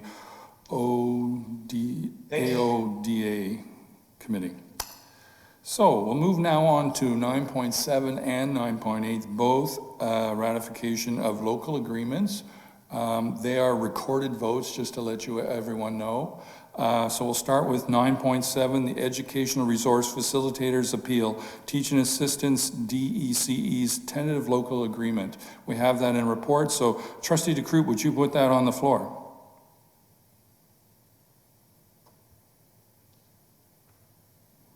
Trustee DeCroop? Okay, Trustee McDonald, would you put that on the floor? I will. Thank you. Trustee Marchand, would you second that? Well, Chair. Okay, so now we'll go through a recorded vote. Trustee Sohi, do you approve the agreement?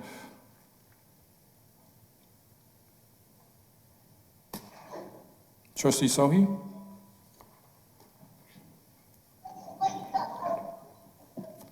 Trustee Sohi? Okay, we'll come Trustee Andrews.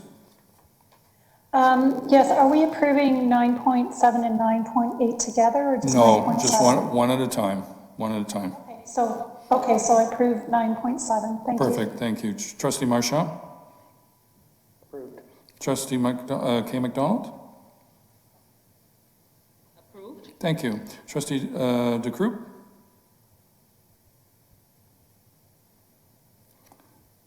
Trustee DeCroop? I see her there. Okay, we'll come back. Trustee Crocker? No. Pardon me? No, I don't approve. Okay, thank you. Trustee Cameron? Approved. Thank you. Trustee Lawton? I approve, Chair. Thank you. Trustee Benjamin? Approved. Thank you. Trustee Davies? Thank you, Mr. Chair. Yeah. Trustee Green? Trustee McDonald approved, non-binding vote. Trustee Nar? Approved. Thank you, Chair. So I'll go back to Trustee Sohi. Are you back online? Sorry, Chair. Yes, I'm back here. Okay, approved? We are doing 9.7. Yes, 9.7. Yeah, approved. Thank you. Trustee DeCroop?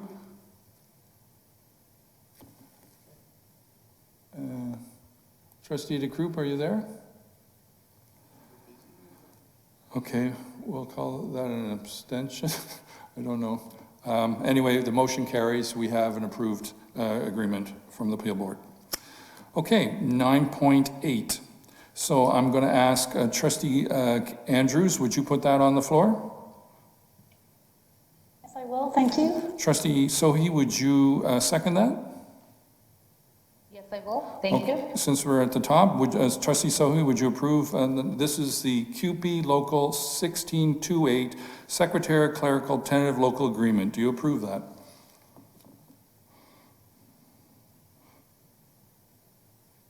Trustee Sohi? Okay. Sorry. Trustee Andrews? Yes, approved. Trustee Marchand? I approve it, sir. Thank you. Trustee K. McDonald? Approved. Trustee DeCroop? No? Okay. Trustee Crocker? No. Thank you. Trustee Cameron?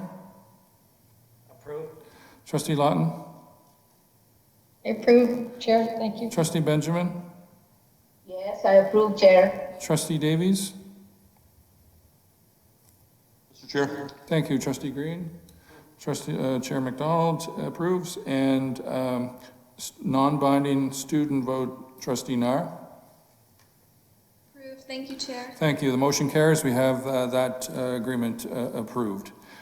Now we're going to go on to 9.9. That is the amendment that was added for the board meeting schedule. You have that emailed to you, trustees. Basically, it's saying that we've heard from the government that the GSNs are not going to be in for another 2 to 3 weeks. So our budgets are being pushed, and we're going to have to look at moving some of our tentative meeting schedules in June, July, and August to meet the budgeting, as well as directives from this. From this. So I'm just gonna 9.9. So I'll start here. Trustee Green, would you put this on the floor? Yes, I will. Trustee Davies, would you second this? Mr. Chair. Thank you. Started Trustee Sohi, would you approve a receipt of this report? I have a question. Yes. Yes. Sorry. Ask a question and then or approve. Yes. Thank you. Through you, Chair. Normally by this time we have everything and we plan everything for the next school year. So how we will proceed from here? Meaning what planning? The meeting plans or the budgeting plans? The budgeting plans. Yes. Like the budget for the next whole year, when so many, like when we are talking about the rentals or we are talking about the other programs. So the whole budget is on hold, basically. We've, you know, if we went through the budgeting process, and the committee's been going through that since February. So we've gone through a lot of that process, assuming, you know, numbers that we would get from last year and this year, but we're waiting to actually confirm that so they can go up and down. So yes, we've continued this stuff, and I'm going to pass it off to Associate Director Gill, who's been leading this, the budget process, and give his update on how he's managing this process, and when the GSNs come in, when does he think that then we can start looking at a finalized budget that we can then go forward, as you say, into the new school year. To you, Chair McDonald. Can you hear me? Yes.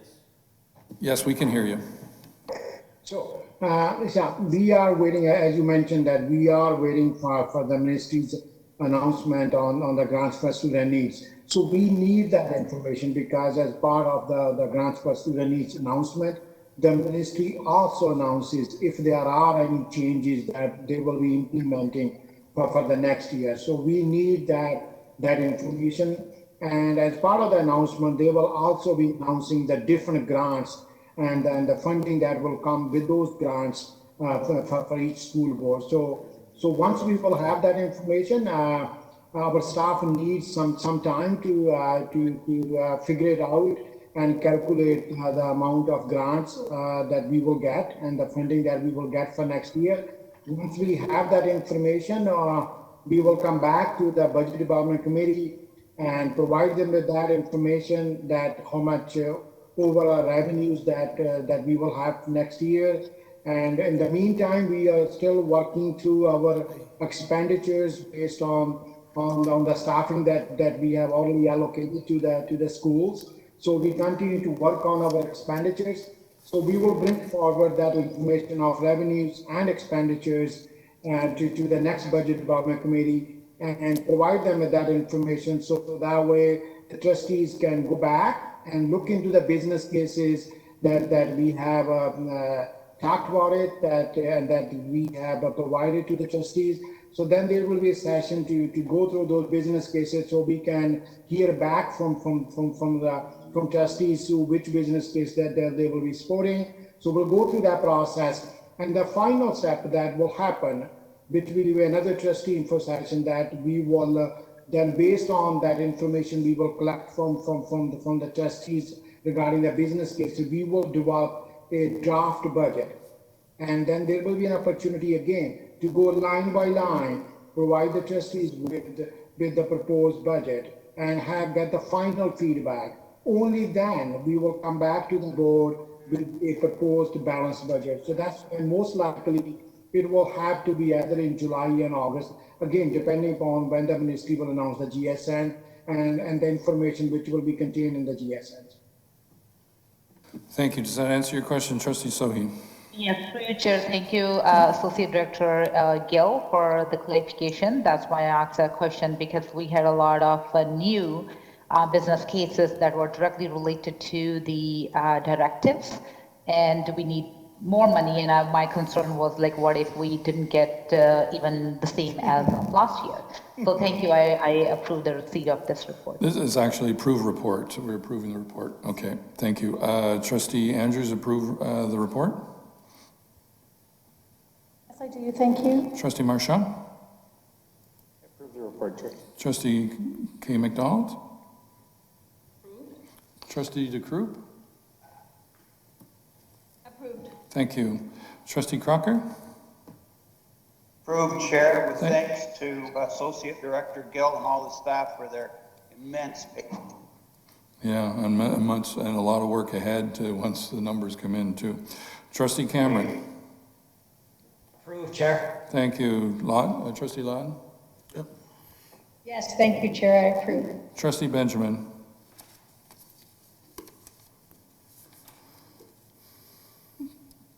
Trustee Benjamin? Trustee Davies? Yes, I approve, sir. Thank Approved. you. Thank you. Thank you. Trustee Davies? Trustee Davies? Okay, I'll go to Trustee Green. Sir. Okay, thank you. Trustee Green? Yes, Mr. Chair, I approve, and I have a motion. A motion rising from this report? From this report. Okay, what's the motion? The motion, Mr. Chair, in light of this and what we're hearing, be it resolved that our board meeting that is scheduled for June the 2nd be canceled. And I'm asking trustees support because if we don't have anything on the agenda, then it would make no sense that we hold that meeting. Do you have a seconder? Okay, Trustee Cameron.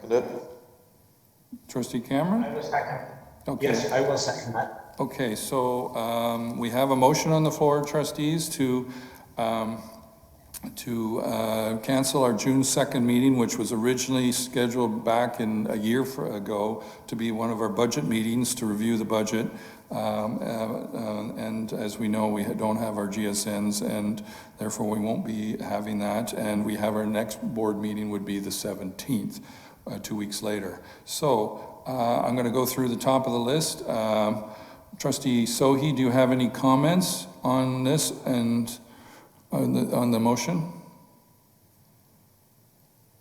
No. Do you want to Thank you. approve the motion?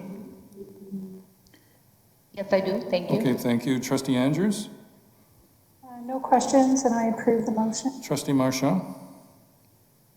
Approve the motion, no questions. Thank you. Trustee K. McDonald?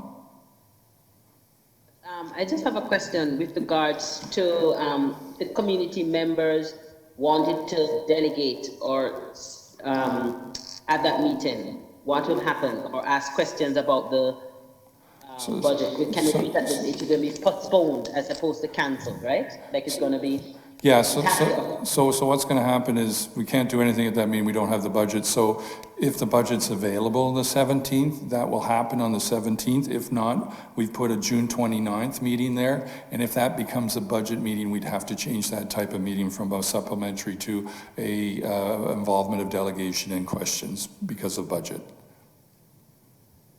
Okay, thank you. Do you approve the motion? Yes, I do. Thank you. Trustee DeCroop? Question, Chair. Yes, We're please. talking about 9.9, right? No, we're talking about June 2nd. Yeah, but it's already, it says in 9.9, it is recommended that the June 2nd, 2020 regular meeting of the board be canceled. So why do we need a motion for that? Because this is a report that recommends it, so now we have to have a motion. We just approve the report? Isn't that how am I supposed to do it? Yes. That's how we talk to our board reporter. But you're right. I'll prove it. I just was confused because I thought maybe it was about the 17th. So we're still having the 17th board meeting? Absolutely. We need to have our meetings every 2 weeks for sure. All right, thanks. Thank you. I'll approve. Thank you. Trustee Crocker? Approved, Chair, thank you. Trustee Cameron? Approved, Chair. Trustee Lawton? I approve, Chair. Thank you. Trustee Benjamin? Yes, I approve. Thank you. Trustee Davies? Mr. Chair, thank you. Trustee Green? Approved. Trustee Chair McDonald, approved. Trustee Student, our non-binding vote? Approved. Thank you, Chair. And that motion carries to cancel the meeting June 2nd, and we're now going back to finish the motion on the previous one. I approve the receipt of the report, and Trustee Student, do you approve receipt of the report? Yes, I approve. Thank you. Okay, I apologize. Trustee DeCroop, you just got notification that you were right, and we just needed to receive the report. We didn't need the motion yet. We thought we had that figured out, but I apologize for the duplication there, and we're going to learn from this and move forward. But thank you for your patience. Thank you. I appreciate it. I wanted to make sure that Vice Chair Green wasn't trying to cancel the 17th and just said the wrong date. No, and I appreciate that. Good learning. Okay, so now we're going to move on to 10. 10.1, the Student Census Elementary and Full Board Report. So we're going to have that introduced by the Director, and then the Research Department will carry from there. Thank you, through you, Chair. Actually, I'll very briefly just do a sincere thanks to our Research Department and to our Communications Department for the countless amount of time, the tireless effort on their part.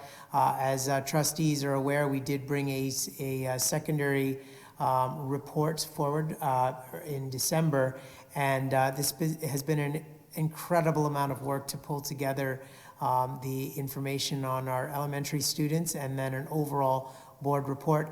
I'm also very pleased that I'm going to pass this along to a familiar voice in and around our table.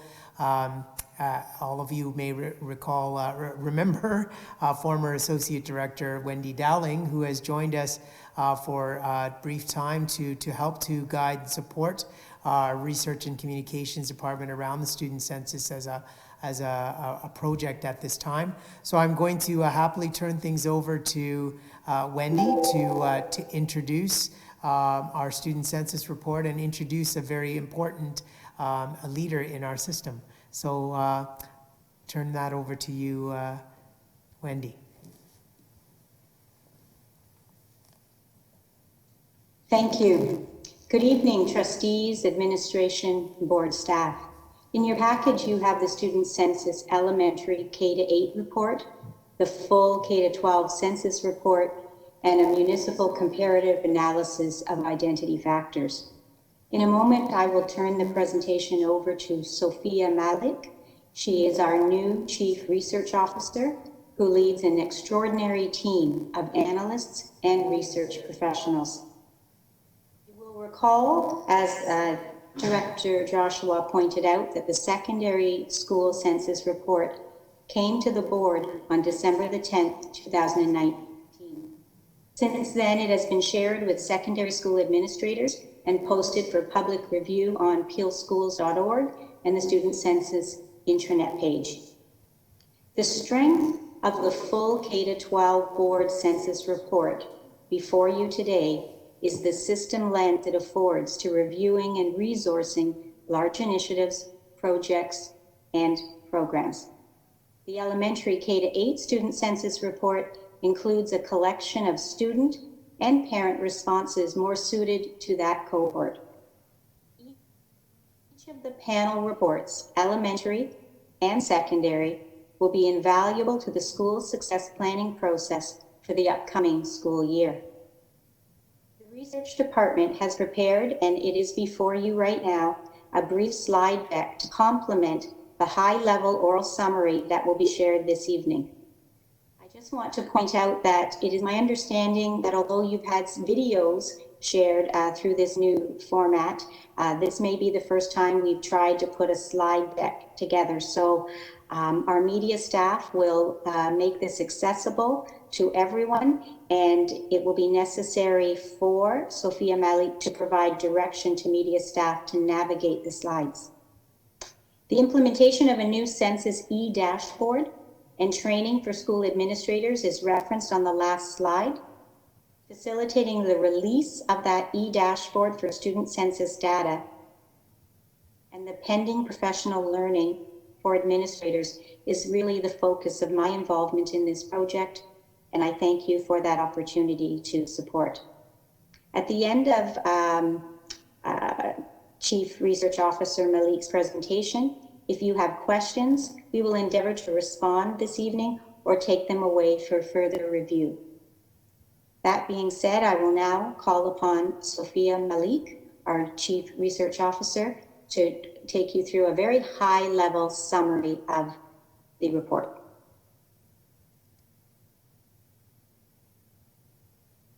Thank you very much, Wendy. May I confirm with Chair McDonald first before I begin that you can hear me okay? Absolutely, Sophia. Thank you very much.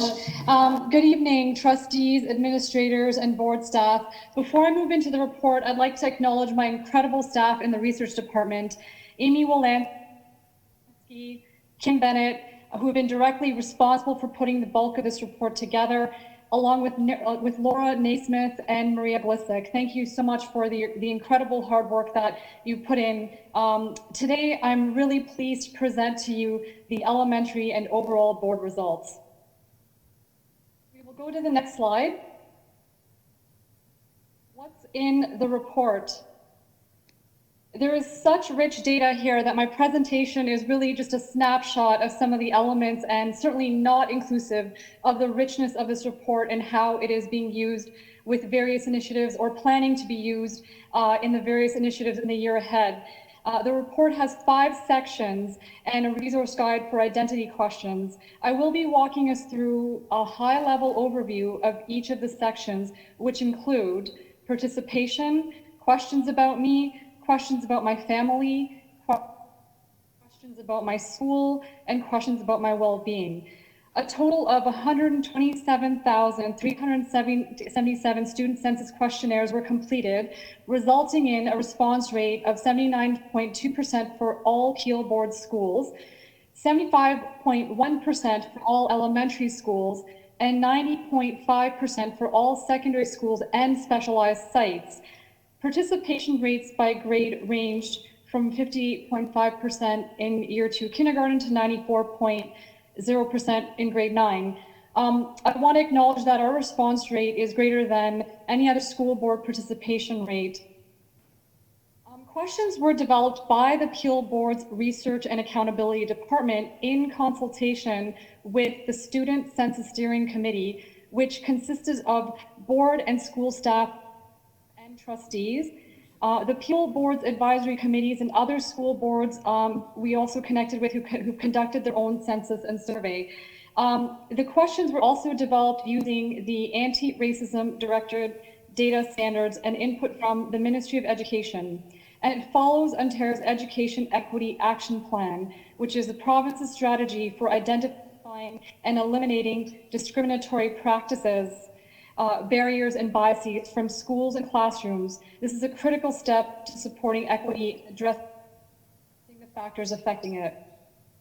We will move to the next slide. The demographic data in the questions about me includes students' first languages and languages currently spoken at home, ethnic or cultural backgrounds, Indigenous identity, racial backgrounds, gender identities, sexual orientation, religion, faith, spirituality, challenges and difficulties. Again, I am sharing a snapshot as mentioned, so a snapshot from the languages spoken at home. We have 121 first languages spoken at home and 114 different languages. The top 5 languages spoken are English at 81.8%, Punjabi at 16.2%, Urdu at 8.3%, Hindi at 5.2%, and Arabic at 4.8%. In consultation with board staff, the Research and Accountability Department has developed a helpful resource guide that adds context to questions and data about identity. We're going to go to the next slide. Looking at the ethnic and cultural backgrounds of our students, a total of 162 ethnicities and cultural backgrounds were reported by Peel Board students. The top 5 most frequently reported ethnic or cultural backgrounds, either as a single response or in combination with other responses, include Indian at 30.2%, Canadian at 23.1%, Pakistani at 11.6%, Jamaican at 6.4%, and Chinese at 5.3%. It's important to note that the data are presented as reported by students. And you can also see the top 5 single racial backgrounds on this slide, and with further details in the package with you.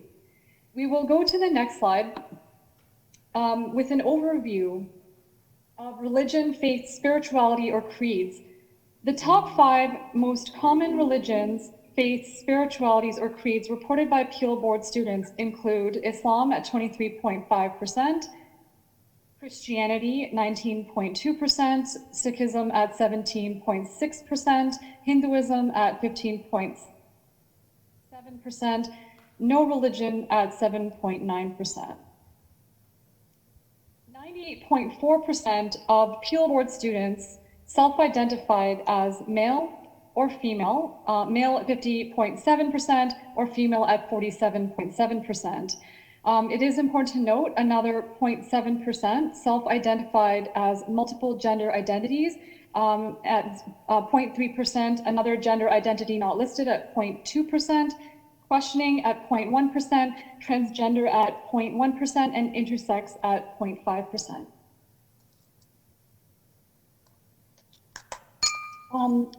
Continuing on our next slide about sexual orientation, most frequently reported by grade 7 to 12 students is heterosexual at 79.1%, while another 7.9% identify as two-spirited LGBTQ+. And well, again, more detail in the report.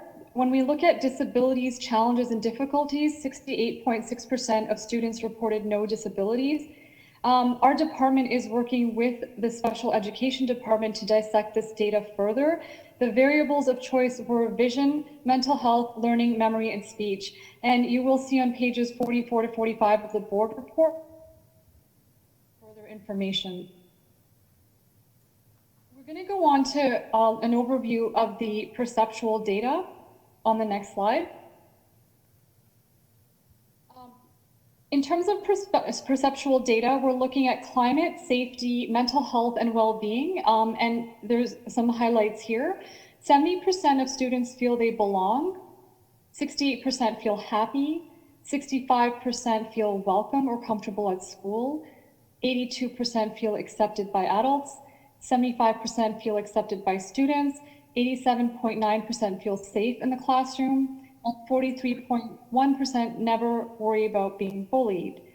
You can see this is powerful information from our students, and it identifies areas that we will be working on as a board. This slide pulls out some key pieces of perceptual data. This is just a comment on, again, some high-level items, and we are, again, working across our various departments to understand this further and what the meaning and implications are of it. We will then move to the next slide. And looking at healthy habits. More than 2/3 of Peel Board students reported that they sleep 8 or more hours per night. On average, 85.1% of Peel Board students reported that they exercise during the week, while another 14.9% of students reported engaging in no exercise or sports during the week. In terms of healthy eating, during a regular school week, 8.7% of students reported feeling hungry at school 3 to 5 days in the week because of a lack of food, compared to 7.6% of students who reported feeling hungry at home during the same time frame. When it comes to social media use, 43.4% of Peel Board students reported spending 2 to 4 hours per day on social media, while 31.8% of students reported spending 1 hour or less per day on social media. And interestingly, the number of secondary students who spend 5+ hours per day is significantly higher than elementary. We're going to take a look at an infographic on the next slide. And this is an overall the overall results by municipality. This slide shows visually a comparative analysis of the identity factors across the region, Caledon, Brampton, and Mississauga, and an overview of participation rates by municipality. So taking a look at, at a glance, what are the differences across the 3 municipalities? If you look at the top 5 first languages that students learn to speak, you will notice some variability between the top 5 languages in each municipality. In terms of racial backgrounds, the top 6 single racial backgrounds are South Asian, White, Black, East Asian, Southeast Asian, which appear in all 3 municipalities, noticeably with differing. You'll also note that less than 20% of students indicated other racial single racial background or multiple racial backgrounds. When we continue with the next slide, we see a further breakdown for the infographic with the top 5 religions and faiths. When we look at the composition, again, proportionally some differences, but there's the same top 5 religions and faiths. In terms of sexual orientation, grades 7 to 12 students only were asked, and there are notable percentages of students who did not provide an answer to the question, either because they did not understand what the question was asking, preferred not to answer, or did not know. This snapshot of the 3 municipalities shows highlights of the demographics of students in the Peel Board and features similarities and differences by geographic areas. We can see differences by geography that we could not see in the board report. This infographic provides a way of looking at the same data from a different perspective and allows us to gain valuable insights that we didn't see before, and that can kind of change our perspective on the way our students are viewed and understood. And finally, thinking about next steps on the next slide, these findings, along with other relevant research reports and ongoing consultation with staff, students, families, and community members, can inform decision-making and strategic planning moving forward. The research department is working with staff to achieve directives set by the ministry in the recent review of the board. Department staff are engaged with cross-department teams to launch a new dashboard, which will provide administrators with school-specific data for the student census and other student data, such as graduation rates and EQAO data. School administrators will be provided with access to school-specific reports, as well as tools and training to integrate this data into their school success planning. Thank you very much. I want to thank you very much for this data. I mean, it's a rich set of data that now you'll spend years and years cross-analyzing with other data, layering on other surveys like our staff, and really try to focus on improving our education at the school level, because now we have that school level as well as region and all across the board. So thank you so much for that introduction to the data. I just want to remind all the public that this data and this report will all be on our website to you to look at and to get much more details than what was presented here tonight. So I need to put this on the floor. So Trustee Sohi, you want to put this on the floor? Yes, I will. Thank you. Trustee Andrews, would you put it on the floor? I'll second Or seconded, I mean, seconded, sorry.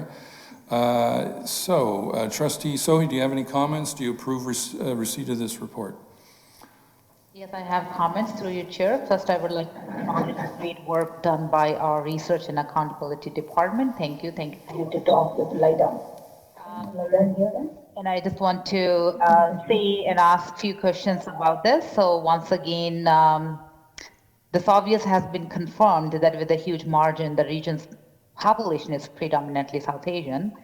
And we need to bear it in mind that the racialized minority community of South Asians are actually the majority community of Peel District. And in order to provide this majority community education and services properly, we need to act now. We need to act now so that we may have reflective policies, directives, staff, and administrators to serve this population. So there are many questions now that what are we doing? What are the next steps for us to make sure that we are moving in the right direction using these results that are in front of us, how we are continuing our work to identify systemic barriers that impact all minority population. There are many reports that were there in the past, and this is just a stamping on those that who we are serving in Peel Board. So my first question is, with the Punjabi, Urdu, Gujarati, and Hindi identified as languages spoken by a sizable portion of our students, how do we ensure that our communication channels and materials are reaching those students and parents and guardians in most effective way?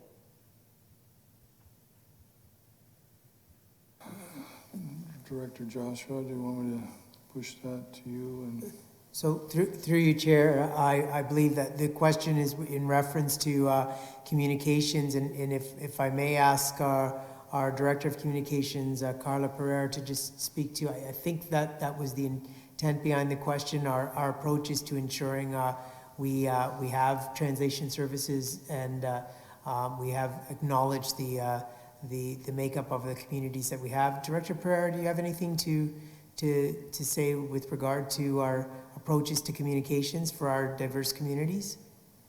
Sure, thank you, through you, Chair McDonald. So in terms of communication channels, we do have an approach already where we do translate some materials, understanding that we have a relatively small translation budget given the size of our board, and we also do offer interpretation services. We can access those through an external service provider, MCIS, and we also have settlement workers through the We Welcome the World centers that often provide this level of support for free to staff in many of our buildings. The survey, the student census results do give us an opportunity, and we have just started to kind of dig into the report to identify where some of the gaps might be in terms of language service, but and communication. And so our primary communication language remains English, but understanding that there might there is a need for additional languages to be added. That is the consideration. Also, we have just recently expanded our ethnic media list, and trustees would know that we've reached out to you to get your thoughts on which outlets should be added, understanding again that there are certain segments of our population that prefer to receive their information in their home language. So I hope that that addresses the question. Thank you. Through you, Chair, I just want to have a clarification on that this data shows that only almost 19% of our students are born in Canada. So given the large population of students who are not born here, so that gives us a window to look into that who they are, maybe from immigrant families. And that also opens up another window that their parents never been through the education system in Canada. So how do we bring them together? How do we help them in understanding the education process? And that's why it is really important, if we are educating the parent community to help the students in their education, we send the reports or the communication piece at home in their language and involve them in their language that they speak at home. So through you, Chair McDonald, it's Carla again. If I can just start with a response and maybe Director Joshua can add to it or others. Trustee Sophia, we do have our board's settlement workers, ones that the board employs directly and also others in settlement agencies that are located in Brampton and Mississauga through neighborhood services and many of our partners that are federally funded through the federal government. Anyway, so with respect to those settlement workers, I know that they are called upon regularly by staff to help with those settlement services and helping parents understand the education system in Canada, in Ontario specifically. I know that many of our settlement workers hold sessions out in the community on a number of occasions, and if there are agencies that you're aware of and other trustees are aware of that would like to invite one of the settlement workers into or to a session once we've returned to some, to post-COVID times, that's something certainly that they're familiar with and that they can offer. They have on a number of occasions. So that's one of the ways that we provide direct support to newcomers. It's through those settlement workers, but there are other mechanisms that can be accessed. Our manager of the We Welcome the World Centers, Louise Clayton, would be a great resource for you in terms of connecting some of those families to some of the key resources they need. Also on our website, we do have many pages of our website that are translated into, I believe it's 40 languages, where they can get a general understanding of the school system. It's not going to be very specific, but it's a starting point for many, and that's something that you can certainly direct families to as well. Thank you for your insight on this. My question is that I have been to many schools where the social workers only come once a week and then parents have to wait. I think the question here is that we really deeply look into and come up with some strategies to help the community in need. So thank you, and through you, Chair, Trustee Sohi, I appreciate the responses from Director Pereira.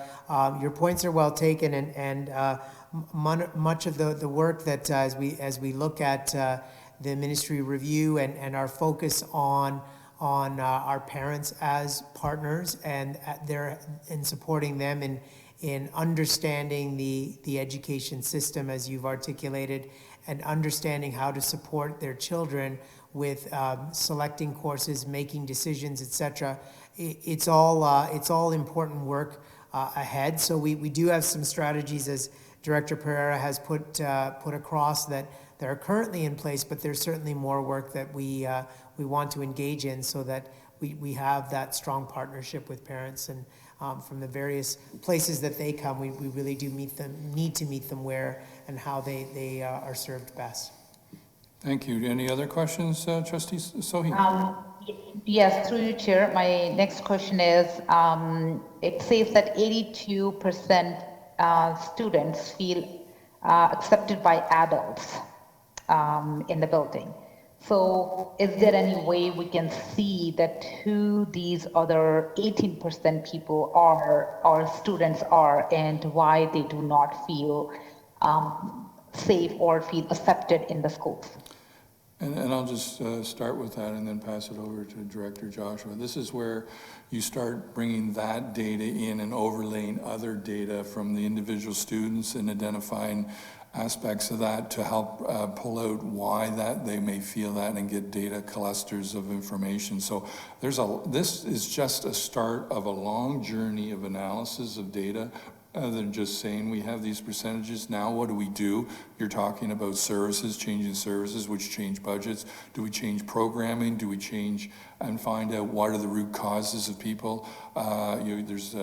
People, students are not coming to school with a meal, not having breakfast, not having lunch. So these are all things, so there's a lot of things to come out of it. And these are great committees and stuff to start analyzing and creating action detailed plans to address them. So I'll pass it over to Director Joshua.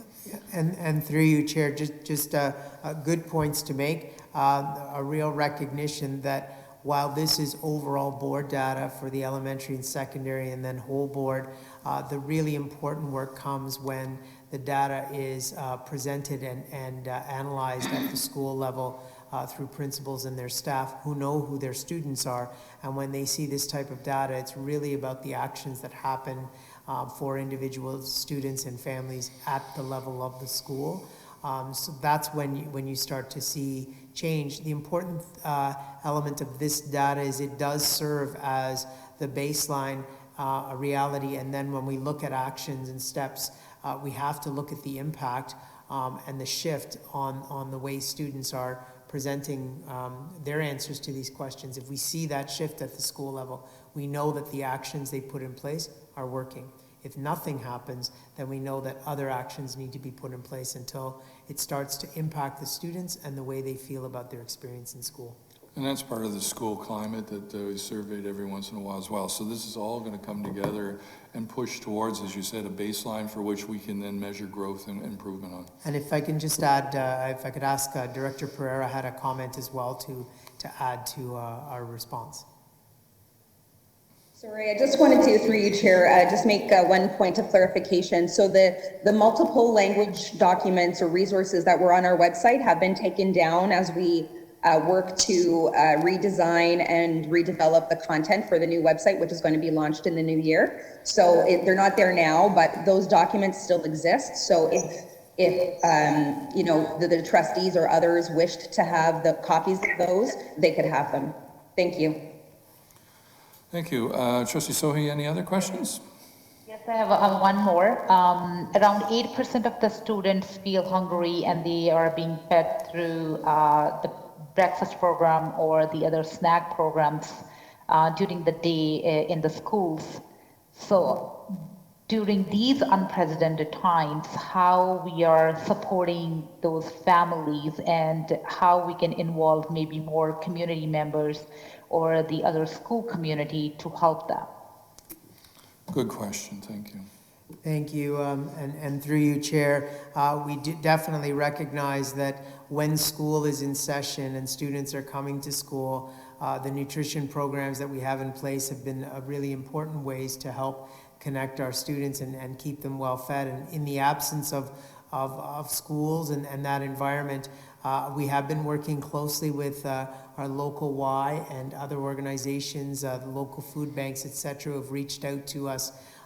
There have been a number of efforts to repurpose funds that would normally be in place in schools to run breakfast programs. They have been repurposed to make donations to organizations and to purchase grocery cards and other things that families can use directly, because yes, these are unprecedented times, and wherever we can support in whatever way possible for families as they're dealing with poverty and to a much greater degree in their own family and households, it's the best steps that we can take. And I also need to mention the efforts of our Peel Learning Foundation and the number of people and organizations who are donating to our Peel Learning Foundation Our executive director, Brian Hobbs, has been doing some incredible work in connecting families to the funding that comes through Peel Learning Foundation,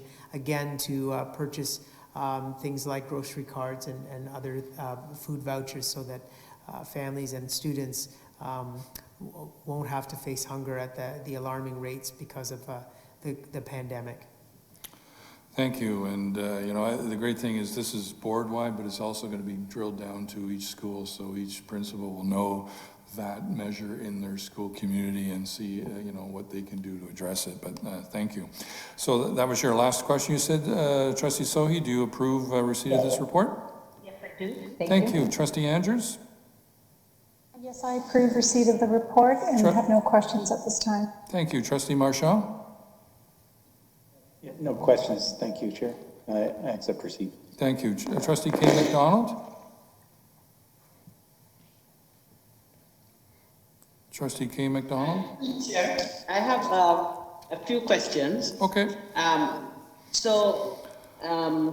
When it came to the question on question 16, race, ethnicity, and culture, so you had only 31% of the kids that think they were encouraged to learn about human rights, social justice, and issues related to, and as just found that alarming, especially when you think, I always say that a majority of people that engage in racist activity went through public schools. So I think this is the opportunity I'd like to see if how we could increase the number of students that are involved with human rights and social justice related issues. And I think that they're never too young to learn about such issues. So I just wanted to highlight that I found that alarming for me. And also the school trips, that there were 11%, so roughly 1 in 10 students did not participate in school activities. So I'd be interested in seeing who these students are, sort of digging deeper with that, because I think school trips are an important part of enhancing the curriculum. So, I was concerned that you have 11% of our students who don't get the opportunity to participate in field trips. So we're just interested to figure out why. And also on the materials being used in the classroom. So you have about only 22% of our responding students felt that people like me are reflected positively. And again, that's quite shocking. We have a very diverse population. And I think that's something that we need to look and really dig deep in the curriculum department, because the materials teachers use in class, I think, are very important. And if we only have like 22% of our population that can strongly agree that they're positively reflected in the classroom, I think that's something that the curriculum department probably need to sort of dig deeper into. And I also had questions like my colleague, Trustee Sohi, about the percentage of parents who do not feel welcome. And I heard the answer and the comments that were made. But I think it is very important to find out who are the people that don't feel welcome. Another really shocking, well, I wouldn't comment on other comments that people made, but another shocking piece of information on page 78 was the percentage that you have 63% of parents have never volunteered at their child's school. And again, it would be interesting to see who are these people who have never volunteered, and so probably find out why. If we could have some kind of focus group, or I don't know, from the information gathered, we can determine, because I find that quite a large percentage of never, and these are from kindergarten to grade 3. So that would be also interesting. Because let's say, even if you're outside, something happens outside of a working hour or like a school activity, let's say, parents work in the day, so I get that, but I just found that percentage high. And also when you looked at communication going home, I also, roughly 50% of the parents did not feel that they received, I guess, adequate information going home in the child's agenda or telephone messages. And again, I think that having parents as partners is very important. So I think that's something I'd like to see us look a little deeper into. And I have a question with regards to I believe it was sometime in, I think it was May 2019, if my memory serves me correctly, sometime around there. I think it was like last year this time. Dr. Carl James presented the We Rise Together report, and Associate Director Greywald and Dr. James talked about the importance of looking at the South Asian and Black students' relationship, and there was great concern there. So based on the results from this census, will the board be engaging in this type of work, given the student, just looking at results of this census and looking at the bullying, who feels safe? So, because I think it's time that we really dig into that kind of work. So I'm just wondering if the board would be engaging in this type of work. Or has plans to engage in this type of work. Director Joshua, I'll let you ask that.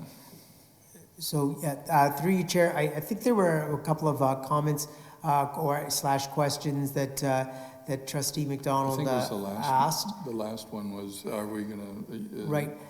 Just wondering if I may call upon former Associate Director Dowling to just respond to a couple of things, and then I'm happy to answer. Well, I think it was just one question. Trustee McDonald, I think you just had one question at the end. Will we be looking at the relationship between South Asian and Black? Yeah, and also the different comments, like looking at, for example, volunteering in the child's school. Is that something we're going to dig down into? Okay. So in the future, what the best thing to do is ask a question and get answered, rather than go through the long list and now try to remember all the items through it. So no worries. I believe former Associate Director Dowling can answer a few comments. And thank you. Thank you. Yeah. Thank you. Through you, Chair McDonald, and I apologize. To be very honest, I was looking to provide some comments to Trustee Sohi's questions, and I endeavored to try the raising of the hand and the other technical means to try to get in there, and I was unsuccessful. So what I hope to do through you, Chair McDonald, is to respond to Trustee McDonald and a little bit of Trustee Sohi's comments, because their interest, their passion, the concerns, the intrigue, and the motivation that they have expressed in getting excited by looking at this data and what it means is really the exciting work that is ahead of us. And what I'd like to share, and I do believe that my former colleague, Associate Director Greywald, had also referenced this in December. The data is there, and we can look at perceptual data by a particular identity group. We can also look at particular variables such as bullying. So when we're talking about who's hungry, who's reporting bullying, etc., we can take a look at who are the students that are reporting that. So the challenge that we have in the research department and elsewhere is identifying where the priorities will be in terms of what happens first, what happens second, and then what happens after that. Currently, it is my understanding that the research department is quite immersed in supporting the very important work connected to the ministry directives, which of course ties into the board's plan for student success in terms of equity and looking at how we change the way that we have been delivering program to our underserved students, in particular our Black students. But as Trustee Green had also made reference to in this board meeting, the important data that we have is looking at who are our underserved students and what are the variables that are standing in the way of their success. So the answer to these questions that are being asked by various trustees is that work can happen. It can happen much more easily at the board level data. At the school level, because you're looking at different cohort sizes, there are some restrictions to ensure confidentiality, because that was a commitment to our families and to our students. But we believe that when you are an administrator and a school team and you're looking at your school data, you can project to the board data and identify where the greatest needs are. And the most important work that has to unfold is that at the school level, just like at the board level, there needs to be community consultation to ensure that schools are not simply developing their own plans that do not invite their communities in to take a look at how to develop action plans related to their specific school profile data. And if I may, through you, Chair, just thank you for those comments. They're very important to bring us back to the value and importance of our when we use data like this, and we're setting out to look at outcomes. Ultimately, our outcome for our students, and particularly our students who are underserved, is that we have to look at what types of actions, what things we address will actually move the needle and ensure that those who are disproportionately underserved actually do have access and do have that level of success that they so richly deserve. So in terms of some of the perceptions and the information that we have, like as Trustee McDonald mentioned, we will be looking at that data to inform the actions that need to be put in place and the types of things that truly are necessary to change, but ultimately with the intent to see what are the root causes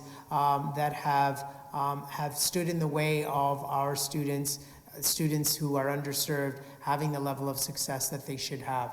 That's the measure that's important, and in developing an action plan, we look at those particular actions that will have an impact on that overall outcome. Thank you. Any other questions, Trustee McDonald? Yes. So just a follow-up, because, for example, when you look at race, ethnicity, and culture, only 31%, right?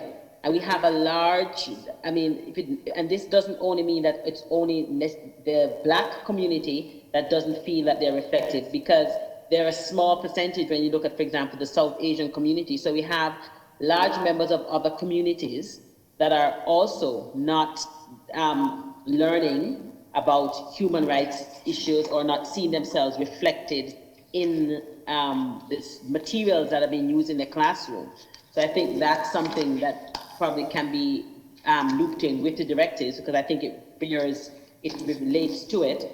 And to my last question, which is, again, I think directly related to the directive, is the fact that Dr. Carl James' report spoke about these tensions that needed to be addressed between two groups, right? It spoke of, for example, Black kids saying they were being called the N-word by a particular group.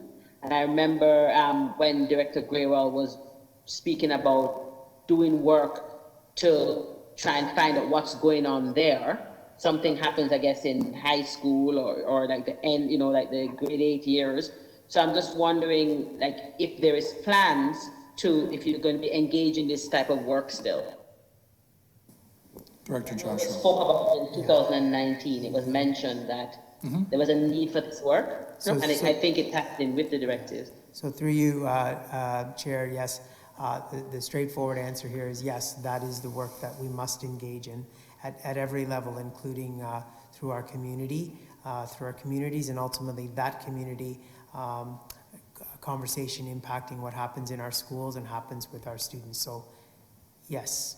Yep, good. Thank you. Do you approve receipt of this great census work, Trustee McDonald? Yes, I do.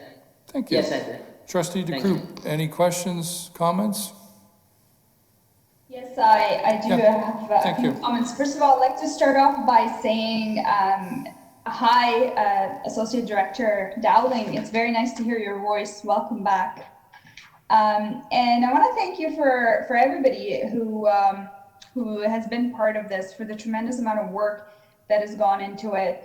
It's really remarkable to see the data and the numbers. It's not surprising. I think we expected this, knowing the data from our secondary census. And it's very relevant, especially with all the work that we're doing with the directives. It really makes an argument that we must do this work and we have to show the commitment because it's crucial to the success of our students. And just a couple of things. I really agree with Chair McDonald when he talked a little bit about, you know, what we do with the data moving forward. And he talked a little bit about, you know, how that changes budgets and shifts priorities as we dig deeper. I would say that I don't necessarily agree with the director's comments around school level changes. I think while that's very important and principals do need to dig deeper into the data in their own schools and look at the changes that need to be done on a local level, I don't think that would be sufficient, and I don't think it would be consistent enough to change an entire system. I think the use of data like this really has to begin with taking it into account with every decision that we make, and to really think of all of our actions and how it would impact all of our students when we have a clear picture of who our students are. So it's not necessarily about spending the next 5-6 years digging further into data, studying the data even further. It's about taking actions moving forward with the data that we have while continuously studying and overlaying data and learning a bit more. So I'll give an example, and I know I've talked about this for way too long now, and to anybody who would listen, but I'll give you a very simple example, which is community permits, which is something we've talked about a lot. That seems, on the surface, that's just a very financial decision. You know, why should a school board fund community permits or provide subsidies for community permits? We should put the money in the classroom.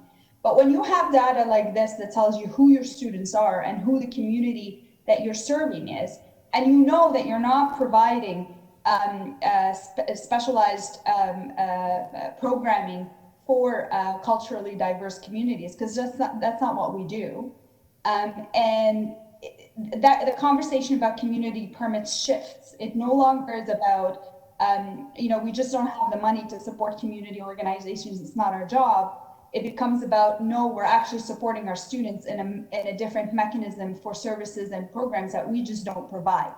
So I think it's important for us to have this data, to have a clear understanding of who we are serving, so that we have a better understanding when we are making decisions that impact students.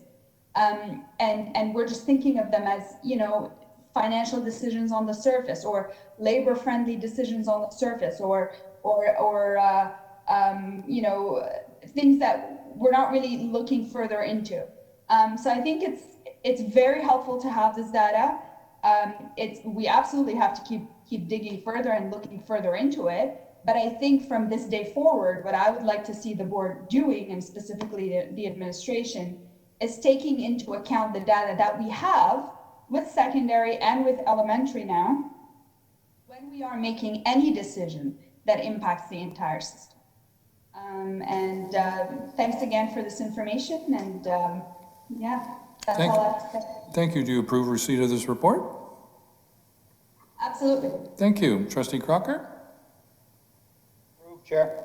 Trustee Cameron? Approved, Chair. Trustee Lawton? Thank you, Chair. If I could, I'd just like to speak on behalf of Trustee Crocker and myself, as we're the two trustee reps on the Census Committee. This has been an incredible, astounding amount of work, and the number of departments, the number of employees, the number of people who have really given so much time to get this, both the secondary census as well as the elementary census to us. And it will continue, of course, now as the data makes its way through the system to our administrators, our teachers, our parents, and absolutely to the community. I understand and agree with Trustee DeCruz when she said that this is a system-wide, we need a system-wide focus, but we also need to be able to get this information, and particularly through the dashboard that's been developed, directly to our principals and our teachers, so that they can use this data and correlate it with the children in the classrooms and better inform their practice for these kids. Again, thank you to everyone who's been involved. And yes, I do approve the report. Thank you. Trustee Benjamin? Through your chair, I approve the report, but I have a few comments to make and maybe a couple of questions. Okay. I would like to thank the whole team for this great work that you have done. I think it started in 2018 and now you have finished it. So we have all the data, which is going to be the springboard for our future actions. So based on the clips that were shown, I'm going to the perceptual data where, it was said that most of our students, I think that about 75% of our students feel safe and have no complaints. But what about the rest of those who maybe do not feel so safe? So how do we find out what are the reasons why they do not feel safe or they feel insecure in schools? That is one of the questions that I would like our research and accountability department to focus upon. I'll open that. I'm not asking for any answers. You can just keep that in mind. Okay, thank you. The second point that I would like to raise is about the healthy habits, in which at least 13% of our students spend about 5 hours on social media. I find that this is not very healthy, and this can be correlated to those students who feel insecure in school. So I think there would be a correlation there between these two factors. Okay. And the last question is on the what do you call it? The results by municipality, which is really great way of showing where our demographics are. So my request to the department is, would it be possible to provide information about the top racial backgrounds in a family of schools? So, we can identify where certain racialized groups are concentrated in which board or which family of schools. And this will further help us in, future steps of maybe assigning staff appropriately and so on. That's it. Yeah, I think those are all questions that our research people will take from the board level, and as you said, and others said, drill it down to local areas and figure out how schools and administration staff can refocus energies or priorities or resources, and as a board level we may assign resources to solve that. So thank you so much. Trustee Davies, do you approve?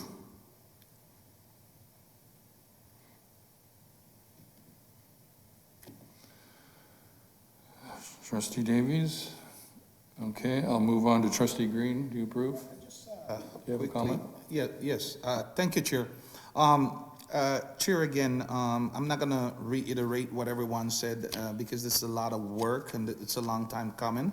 And this also help us. We have a framework in terms of the directives right now on how these data can embed it in that framework so that we can better serve our students. But the part of what I would like to see Director Joshua in going forward with this, are we going to be looking at some policies? Policies around these, because I believe that having the data and having a framework without policy to really guide the work and also to hold, to be accountable, I think there would be some gaps there. So will we be looking at developing some policies around how we move forward? So through you, Chair, certainly, and as you mentioned, this will be framed around our approach with the directives, and there's definitely policy work in there. There will also be operating procedures that will have to be changed to address whenever we talk about any type of change in practice because of what we're seeing with this data, and certainly as has been articulated by many trustees, this is telling us things that need to change, practices that need to be different. So that will be articulated in policies and then operating procedures so that we make sure that it becomes a part of our regular way of doing things. Okay, all right, thank you. And just finally, I know we are really busy with the directive, but this ties into a lot of that work. So will we as a board be receiving some update and report in terms of how we are embedding these data into the work that we are doing? So thank you. Through you, Chair, there are some very specific pieces as part of the directives around the development of an equity action plan and an equity annual report card. And then that report card also ties into a director's annual report. All of those elements, actually the data that fits into those, it's coming from the student census. So you will see that become part of our regular review of how things are going. So as I mentioned earlier, this data is baseline. It'll become part of what's happening now, and as we address the outcomes in that action plan and we look at the report card is, so here's where we are now, how did we do a year from now, how did we do the next year, etc. And it'll be very much the embedded work of what's come out of the student census. So just to be clear then, so we will be using this because we be embarking on a strategic plan very soon. So we will be using the data to inform how and what goes into that strategic plan. Absolutely, and as has also been mentioned, when we have this type of data that clearly speaks to the identities of all of our students, we're able to overlay this onto other data sets. So we can see, as we look at suspension, expulsion data, we can see what does that look like in terms of the makeup of our students and their identities. We can see when we're looking at poverty issues or we're looking at access to programming, how is that seen in terms of the different identities of students. So absolutely, then that informs the types of goals that need to be part of our multi-year strategic plan moving forward. Okay, thank you very much. Appreciate it. Thank you. Trustee Davies, are you back online?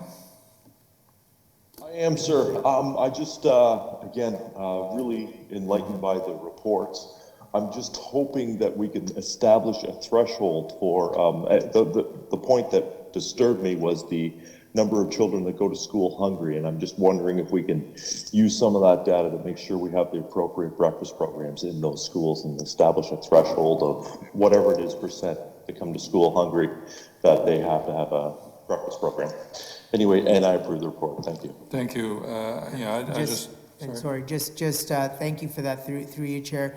Just want to remind our trustees as well and public that we do have a poverty initiative, and so this census data also then overlays with our poverty initiative, where there are very specific actions around nutrition programs and other approaches, and the social vulnerability index data also will become a part of it. So it does, all of these data sets helps inform exactly where we need to address and how we need to address the issues like poverty. Yeah, I'll just add some comments. I just want to thank our staff and people who've done a great job about it. But I also want to thank our parents and students for filling out this data. Without that input, we wouldn't be able to do the work we're talking about and looking forward to. So thank you so much. Lastly, our student trustee, Nar, do you have any comments?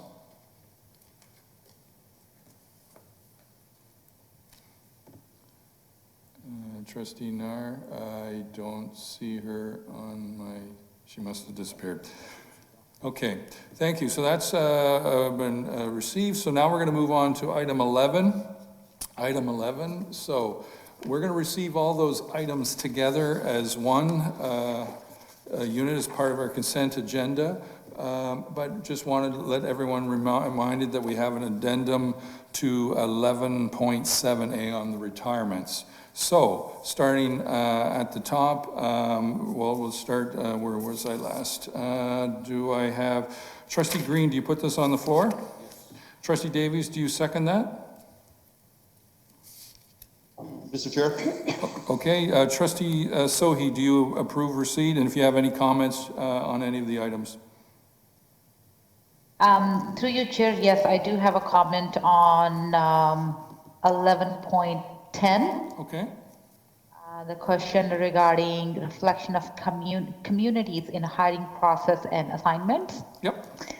So I would like to say thank you for the response, and I also read the response, but I must note that if the board is in fact taking measures to ensure administration is reflective of the school community, then there is still a disconnect somewhere in the process, because a visit to these schools highlight the obvious difference in the student population and the staff makeup.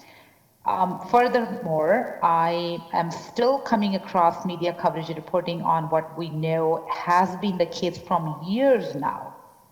And the students are distracted by various concerns. Parents and guardians are not involved in the education process. There are many schools in my area who not have an active school council.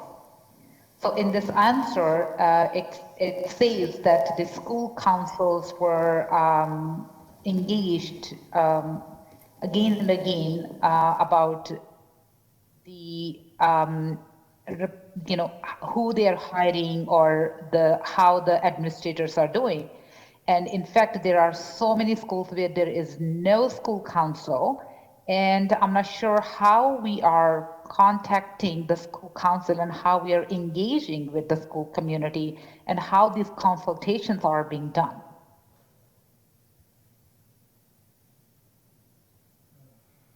I'm going to have to pass that over to you, Associate Director Joshua. Sorry, through you, Chair. Thank you for the question. I just, if I could turn things over to Associate Director Harmon, who from a school support standpoint, and I know Superintendent DeMayer have some insights into how this type of information is collected, in recognition that while there may not be formal school councils in some school communities, there is certainly an effort to reach out to parent groups in those school communities. Some of our schools, they may not necessarily fall into the formality of a school council, but there certainly are efforts to reach parents so that we get some insights. But I'll ask Associate Director Harmon to add some comments here. Yeah, thank you. Through you, Chair, can you hear me? Yes, we can. Thank you, Chair. So through you, Chair, we do have a formal process that begins in the fall through the Associate Director's Office, where packages are sent forward through superintendents of education to our administrators. Typically, our timeline is December, January in a normal, undisrupted year. The principals would be asked to do an exercise with school councils to collect the information that they would like to see in an administrator in terms of community needs. There's also an exercise around the needs of a vice principal that is then resubmitted to the Associate Director's Office, and we do have that information on file, and it is used both formally and informally in the decisions we make around principal, vice principal placements. I would also suggest that our superintendents are very well versed in the needs of their schools and communities. They would regularly engage in conversations, obviously with parents, community members, staff, etc. and trustees as well. So all of that does come into play when we make decisions around principal, vice principal placements. I would agree with Trustee Sohi that certainly, programs like our Aspiring Racialized and Indigenous Leaders are looking to address some of the disparities in terms of the makeup of our administrative teams in terms of our population in schools. So that is recognized, and ironically enough, myself and Superintendent Demir just had a conversation around the data that we have collected from our most recent. So this is all information we're aware of and are aware of the disparities. We do have a program in place for that, and certainly something that we are trying to address. But the point is well taken, Trustee Sohi, and certainly I'm more than happy to have a further discussion with you around that, perhaps even show you some of the paperwork that would go to schools as well. Thank you. Any other questions, Trustee Sohi? Thank you. Thank you, everyone. I approve the receipt of these items. Awesome. Thank you. Trustee Andrews? Yes, I approve receipt as well. Thank you. Trustee Marshall? Receipt, sir. Thank you. Trustee K. McDonald?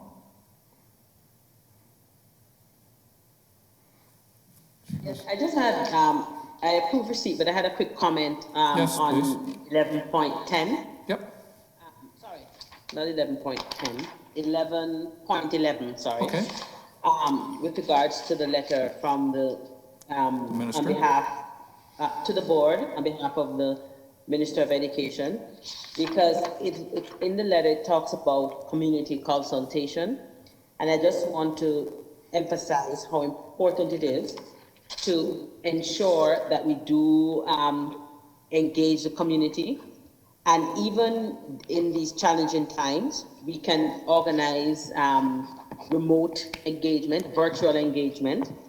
And I think it's also possible, important that when we are looking at who we're engaging, not only to get people who will say what we want to say or yes people to agree with what we're doing, but I think it's very important to get those people who are critical because, I have faith in the community and I don't see them as just trying to be difficult or just naysayers. I think they're coming with genuine concerns. And I think that we need to really listen with an open mind to the concerns and to not just close our minds off when they're speaking, but to dig deeper.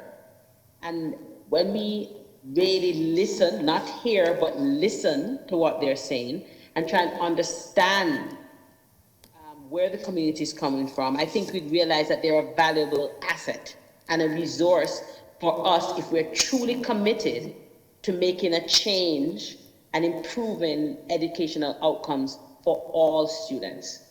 Because all students will benefit if the board implements these directives in the spirit and manner that they're intended to be implemented. Thank you. Thank you very much for your comment, and I think Director Joshua has clearly, articulated earlier that this was just planned on how to communicate and the communication plan. So absolutely, this is what the directives are all focused around, is get the community input as we develop these detailed plans. So Trustee DeCroop, do you have your approval or any comments? Yes, I'd like to also say something about the letter 11.11.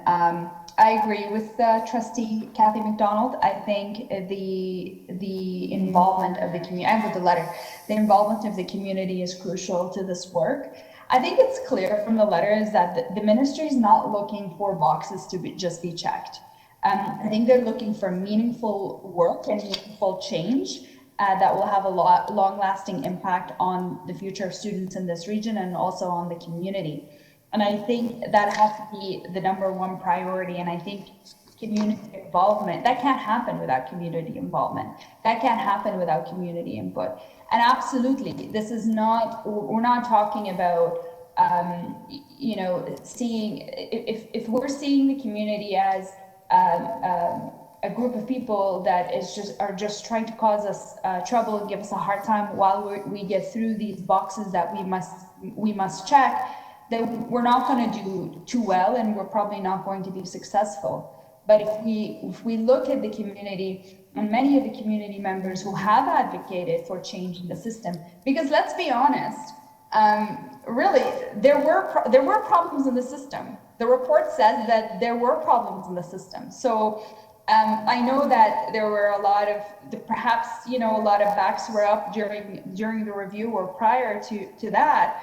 But the reality is we have a report that validates what the community had been saying. So now we need to work with them. We need to bring them to the table, to start the conversation, and not shut them out. And this is no longer about trying to silence because we don't have a problem here. The entire world knows we have a problem here. So now we need to figure out, we have to bring everybody together to figure out how do we come up with a solution for this problem.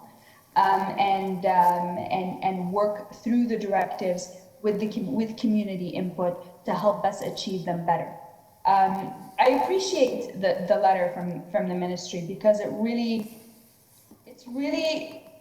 highlights that one of my biggest concerns is like the review is going to be over, we get the directives, and then we just do what we can kind of thing, and then some change will happen, but it won't be very meaningful and won't be won't have a very strong impact. But the fact that they're monitoring it so closely and they're actually providing feedback is quite helpful and really, in a way, a bit of a relief for me, because it's kind of like having a second pair of eyes, taking a look at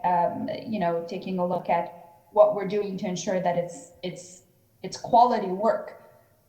So that's what I would like us to focus on. I'd like us to focus on getting the work done in a collaborative way with community input together as a board, and not just necessarily trying to check the boxes so we can get through it.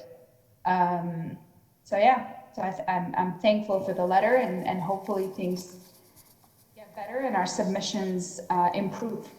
Great, thank you. Trustee Crocker. Approved. Trustee Cameron.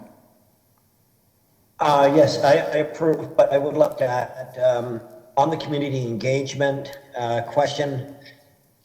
I have had a number of residents in my community who have asked whatever level of engagement is going to be created for discussion and action, they want to be involved.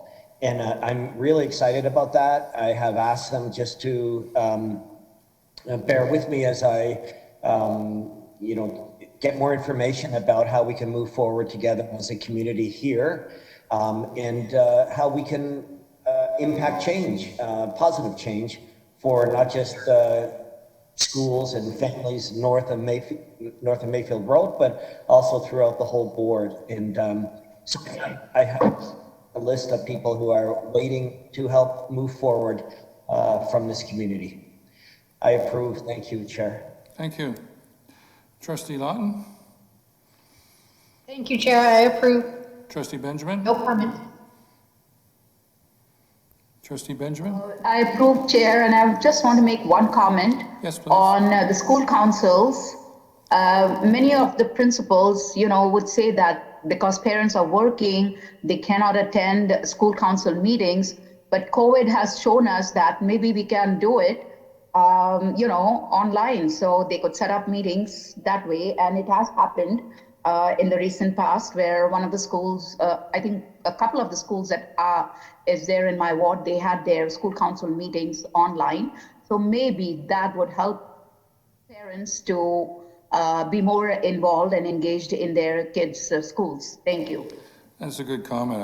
I've been in the technology business doing Skype meetings for, 10 years, and now this COVID has really pushed everyone to it. And I think now we can have babysitting at home, right? Because that was a big problem, dealing with rushing dinner because I got to rush to school. So I think this is the new normal that's going to come after COVID. I think is going to allow us to do this and engage more with technology. Thank you.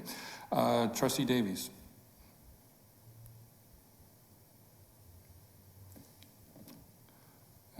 You're still muted, Trustee Davies? Trustee Davies? No comments, sir. Thank you. Okay, thank you. Trustee Green, you're good. Trustee McDonald, we're good, or B. McDonald, Chair. Student Trustee Nar. Approved. Thank you, Chair. Great, thank you. So we'll now move on to 12.1, which we've added the OPSPA Fastback Connects. I'll use the OPSPA representatives. Trustee Green, you put that on the floor? Yes. And Trustee Andrews, you second that? Yes, I do. Thank you. Okay, start. Do I have just a general approved? Aye. Yep. Okay. Yes. So carried. Aye. Thank you. Now we'll go on to, there's no reports from trustee representatives associations? No? So I'm going to go straight to 15 questions from board members. So I'll start at the top of the list. Trustee Sohi, do you have any questions?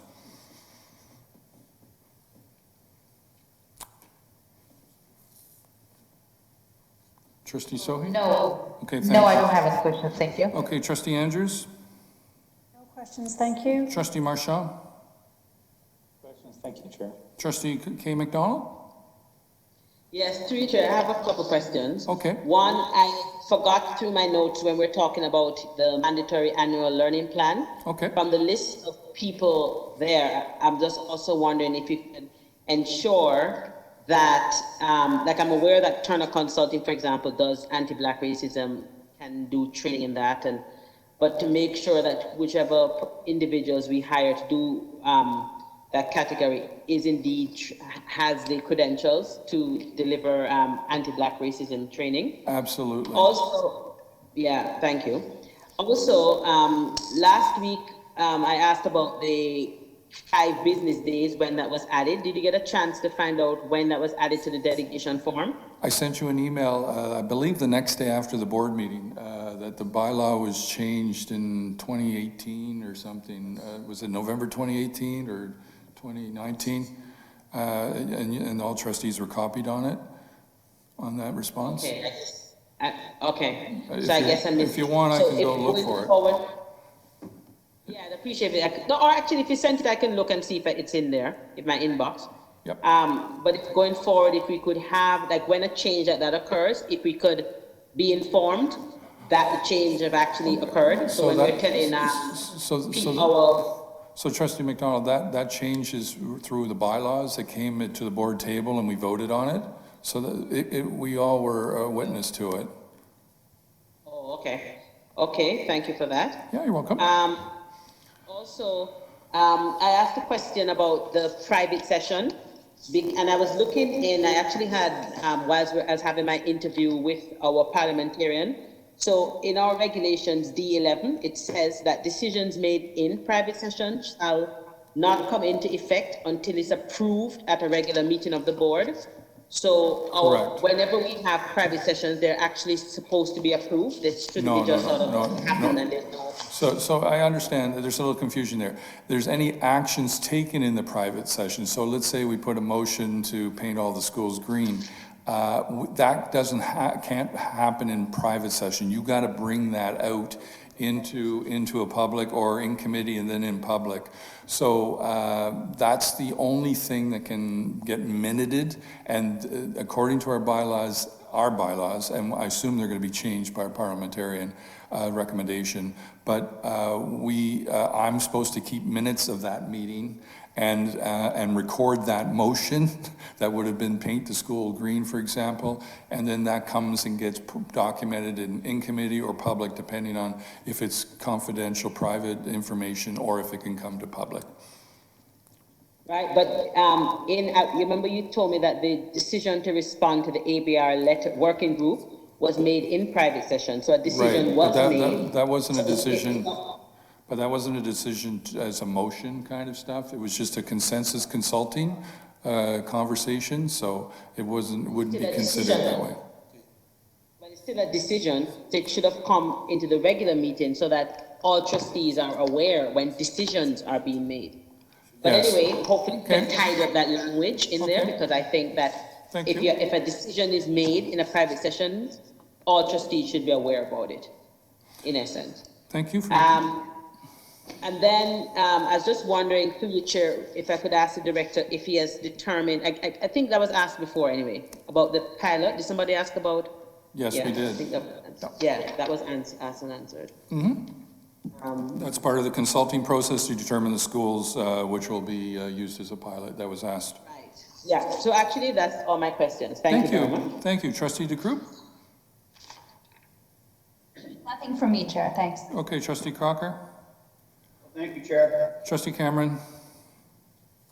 Chair, this is a question to you, about you. Is it all right to ask you if I can make a comment of thanks to you for your help for everyone who struggles with any technical parts of these virtual meetings, because you have packed your patience for every meeting around the technology and helped everyone who has asked for help, either openly while online or, for example, myself through private outreach for help. Is it okay to say that? Yes, you did say it, so thank you. I appreciate it. And I'm here to support the board and all of you. I support staff, and it's all about making us as a collective team better, and I thank you for the appreciation. Thank you, Chair. Trustee Lawton. No questions. Thank you, Chair. Trustee Benjamin. No questions. Thank you, Chair. Trustee Davies. Thank you, Chair. Trustee Green. Trustee McDonald, I have none questions for myself, so I'll do student. Trustee Nard, do you have any questions? No, thank you, Chair. Thank you. So now we're going to go into public question period. It's 10:43, so we got to finish. We have 15 minutes, so we'll start off these questions. The first question from Ravneet. Why does the Peel District School Board celebrate Christian and Catholic holidays like Easter, but Sikh, Hindu, and Muslims cannot have days off for celebration like Eid and Diwali, etc.? I understand the Peel Board claims to be inclusive to all races and religions, and they have proven that in many ways. So I'm going to pass that over to Director Joshua. Would you like to answer that question? Thank you very much. And through you, Chair, just for public awareness, we do have a Holy Days and Holidays calendar, and this calendar is created annually as a resource for both planning and awareness purposes. Local faith leaders are asked to identify significant creed-based observances that would impact observing staff, and students should board or school-based events, activities, or otherwise be scheduled on these days. In our calendar, these days are identified with a red dot or a red open circle, which means that the expectation is that Peel schools and work sites don't schedule significant events on these days, or in the case of red open circles, the evening prior to the date should is shown on the calendar. That would exclude observing staff and students from participating. So that speaks to how we do recognize and observe these significant days. I would ask if Superintendent Robertson could speak to our Peel Board's leave of absence policy with regard to how we support staff in recognition of these days. Thank you, Director, and through you, Chair. A couple of comments. First off, the days identified, Vaisakhi, Eid, and Diwali, actually are all days that Peel employees can receive holy days for, currently under the current operating procedure and policy. The process involves they're not statutory days, such as Easter, that's true, but statutory days are established by the province and not established by the Peel District School Board. They are days, though, that are recognized, and they can be paid days for recognition of those days as important days.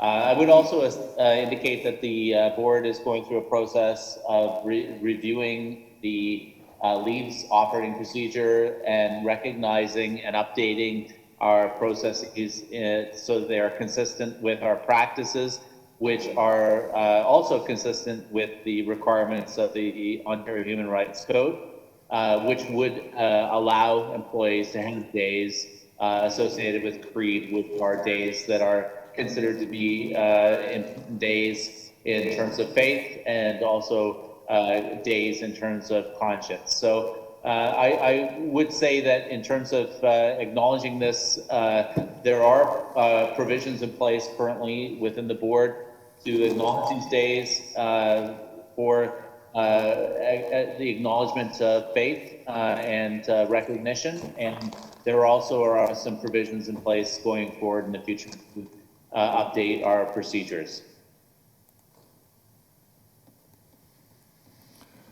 Okay, thank you. Perfect. We'll go on to question number 2. I'll read this a little slower because I probably am reading fast. I was just seeing the time and I've got to finish before 11. Considering once you get into the guidance counseling role, you rarely get taken out of that role in the school board. What actions are you immediately taking to get Black guidance counselor, especially Black males, into these roles? So I'm going to pass that over to Director Joshua to answer. Thank you, and through you, Chair, I believe the public would recognize that that we do have a particular focus as part of the directives to do some intense work around revisioning guidance counseling and the approach to ensure that our students who are underserved and their needs are addressed and met. And we know that there are particularly some issues in support of the Black students that we do need to make some changes and differences in consultation with our community, parents, our students, etc. But in terms of a response to this question, the approach to guidance counseling is really about supporting students in their journey through course selection and through a level of success all the way through until they graduate. So we have the great opportunity of hiring graduation coaches, and it is very specifically to address that approach to guidance, counseling, and support for students so that they have a significant individual in their school who can help them navigate the system, have success in their courses, make the right choices, and jump onto the right pathways that will ensure that they're successfully able to graduate and go beyond. This graduation coach program is about hiring individuals who are very much from the community and have the lived experiences, so they do identify as part of the Black community, and it will be an immediate step towards addressing that aspect of guidance, counseling, and support. Thank you. Thank you. So now I'll move up my question list here from Sean Smith. What is going to be done to dismantle, disrupt, and dissipate the culture of fear many of the Black staff in the PTBS, or our school board, in reference to the provincial report into anti-Black racism in our board? I think it's best, since it's staff, to have you, Director Joshua, answer that.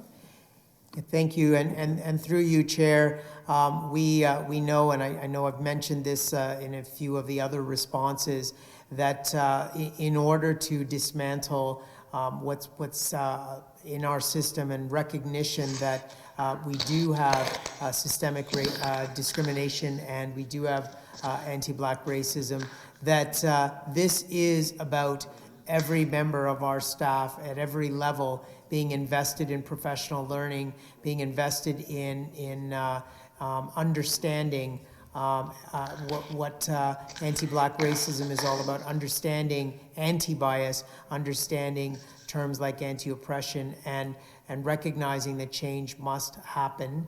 And certainly it's immediate actions that hold everyone accountable. And then it's about also addressing that change in people's understanding, their hearts and minds. But first and foremost, it's about holding everyone accountable to be part of that level of professional learning. And that is ultimately about dismantling that culture of fear.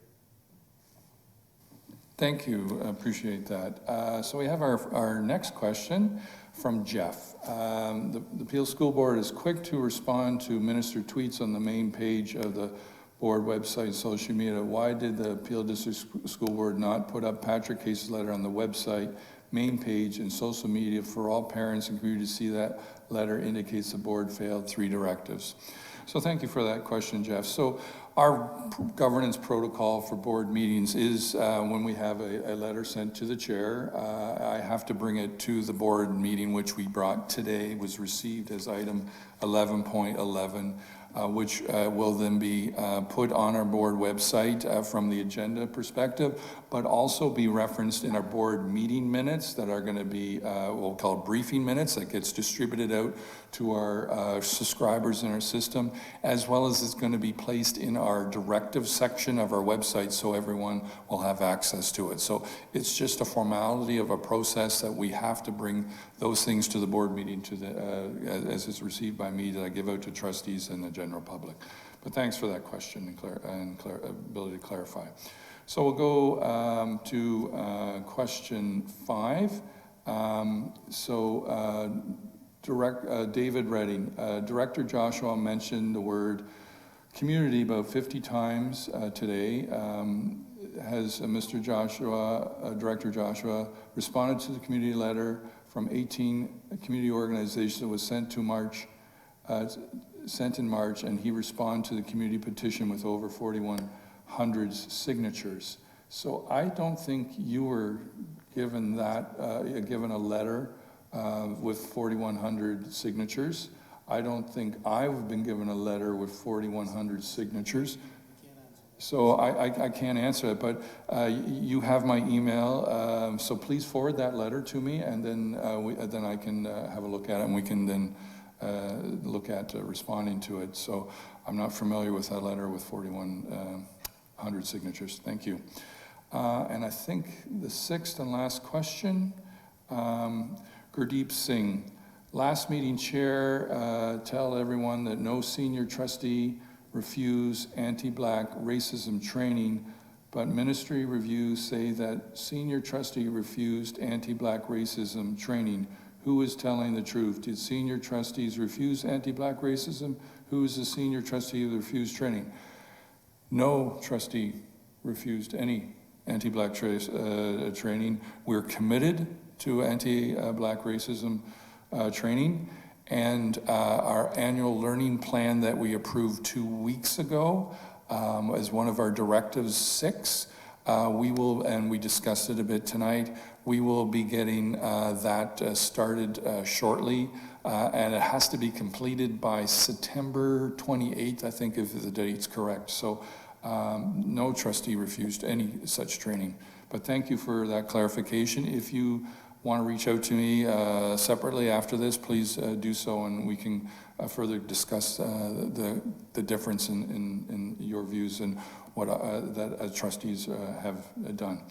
So I just had a 7th question pop up, and this could be our last question. Catherine Soppet, we haven't heard from her in a long time. In SQL student census data collection, will questions be included to identify the students' starting year to register with Peel District School Board? Then we will spot impact of new equity work.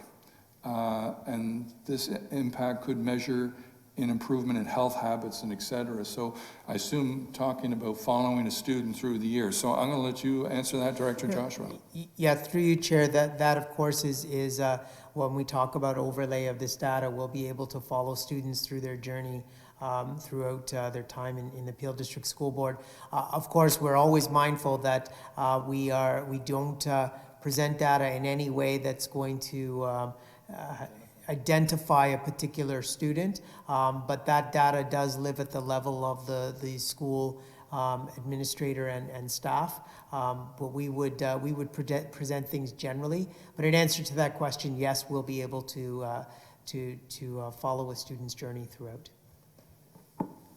Thank you so much. So that is the last question. So I'm going to go to the last part of our meeting. So, Trustee, where are we? Trustee Sohi, do you adopt or put on the floor adoption of the in-committee reports? Yes, I do. Thank you. Trustee Carries, do you, Andrew, sorry, do you second that? Yes, Yes, I do. Thank you. I'm going to just go generally. Do I have approval of adoption of the in-committee reports? Yes. Chair, yep. Approved, thank you. Trustee Marchand, do you put on the floor adjournment? So moved, sir. Trustee K. McDonald, adjournment? Yes, I will adjourn. Thank you. All those in favor of adjournment? Aye. Aye. Okay, thank you. Have a great evening and stay safe, everyone. Thank you. Bye.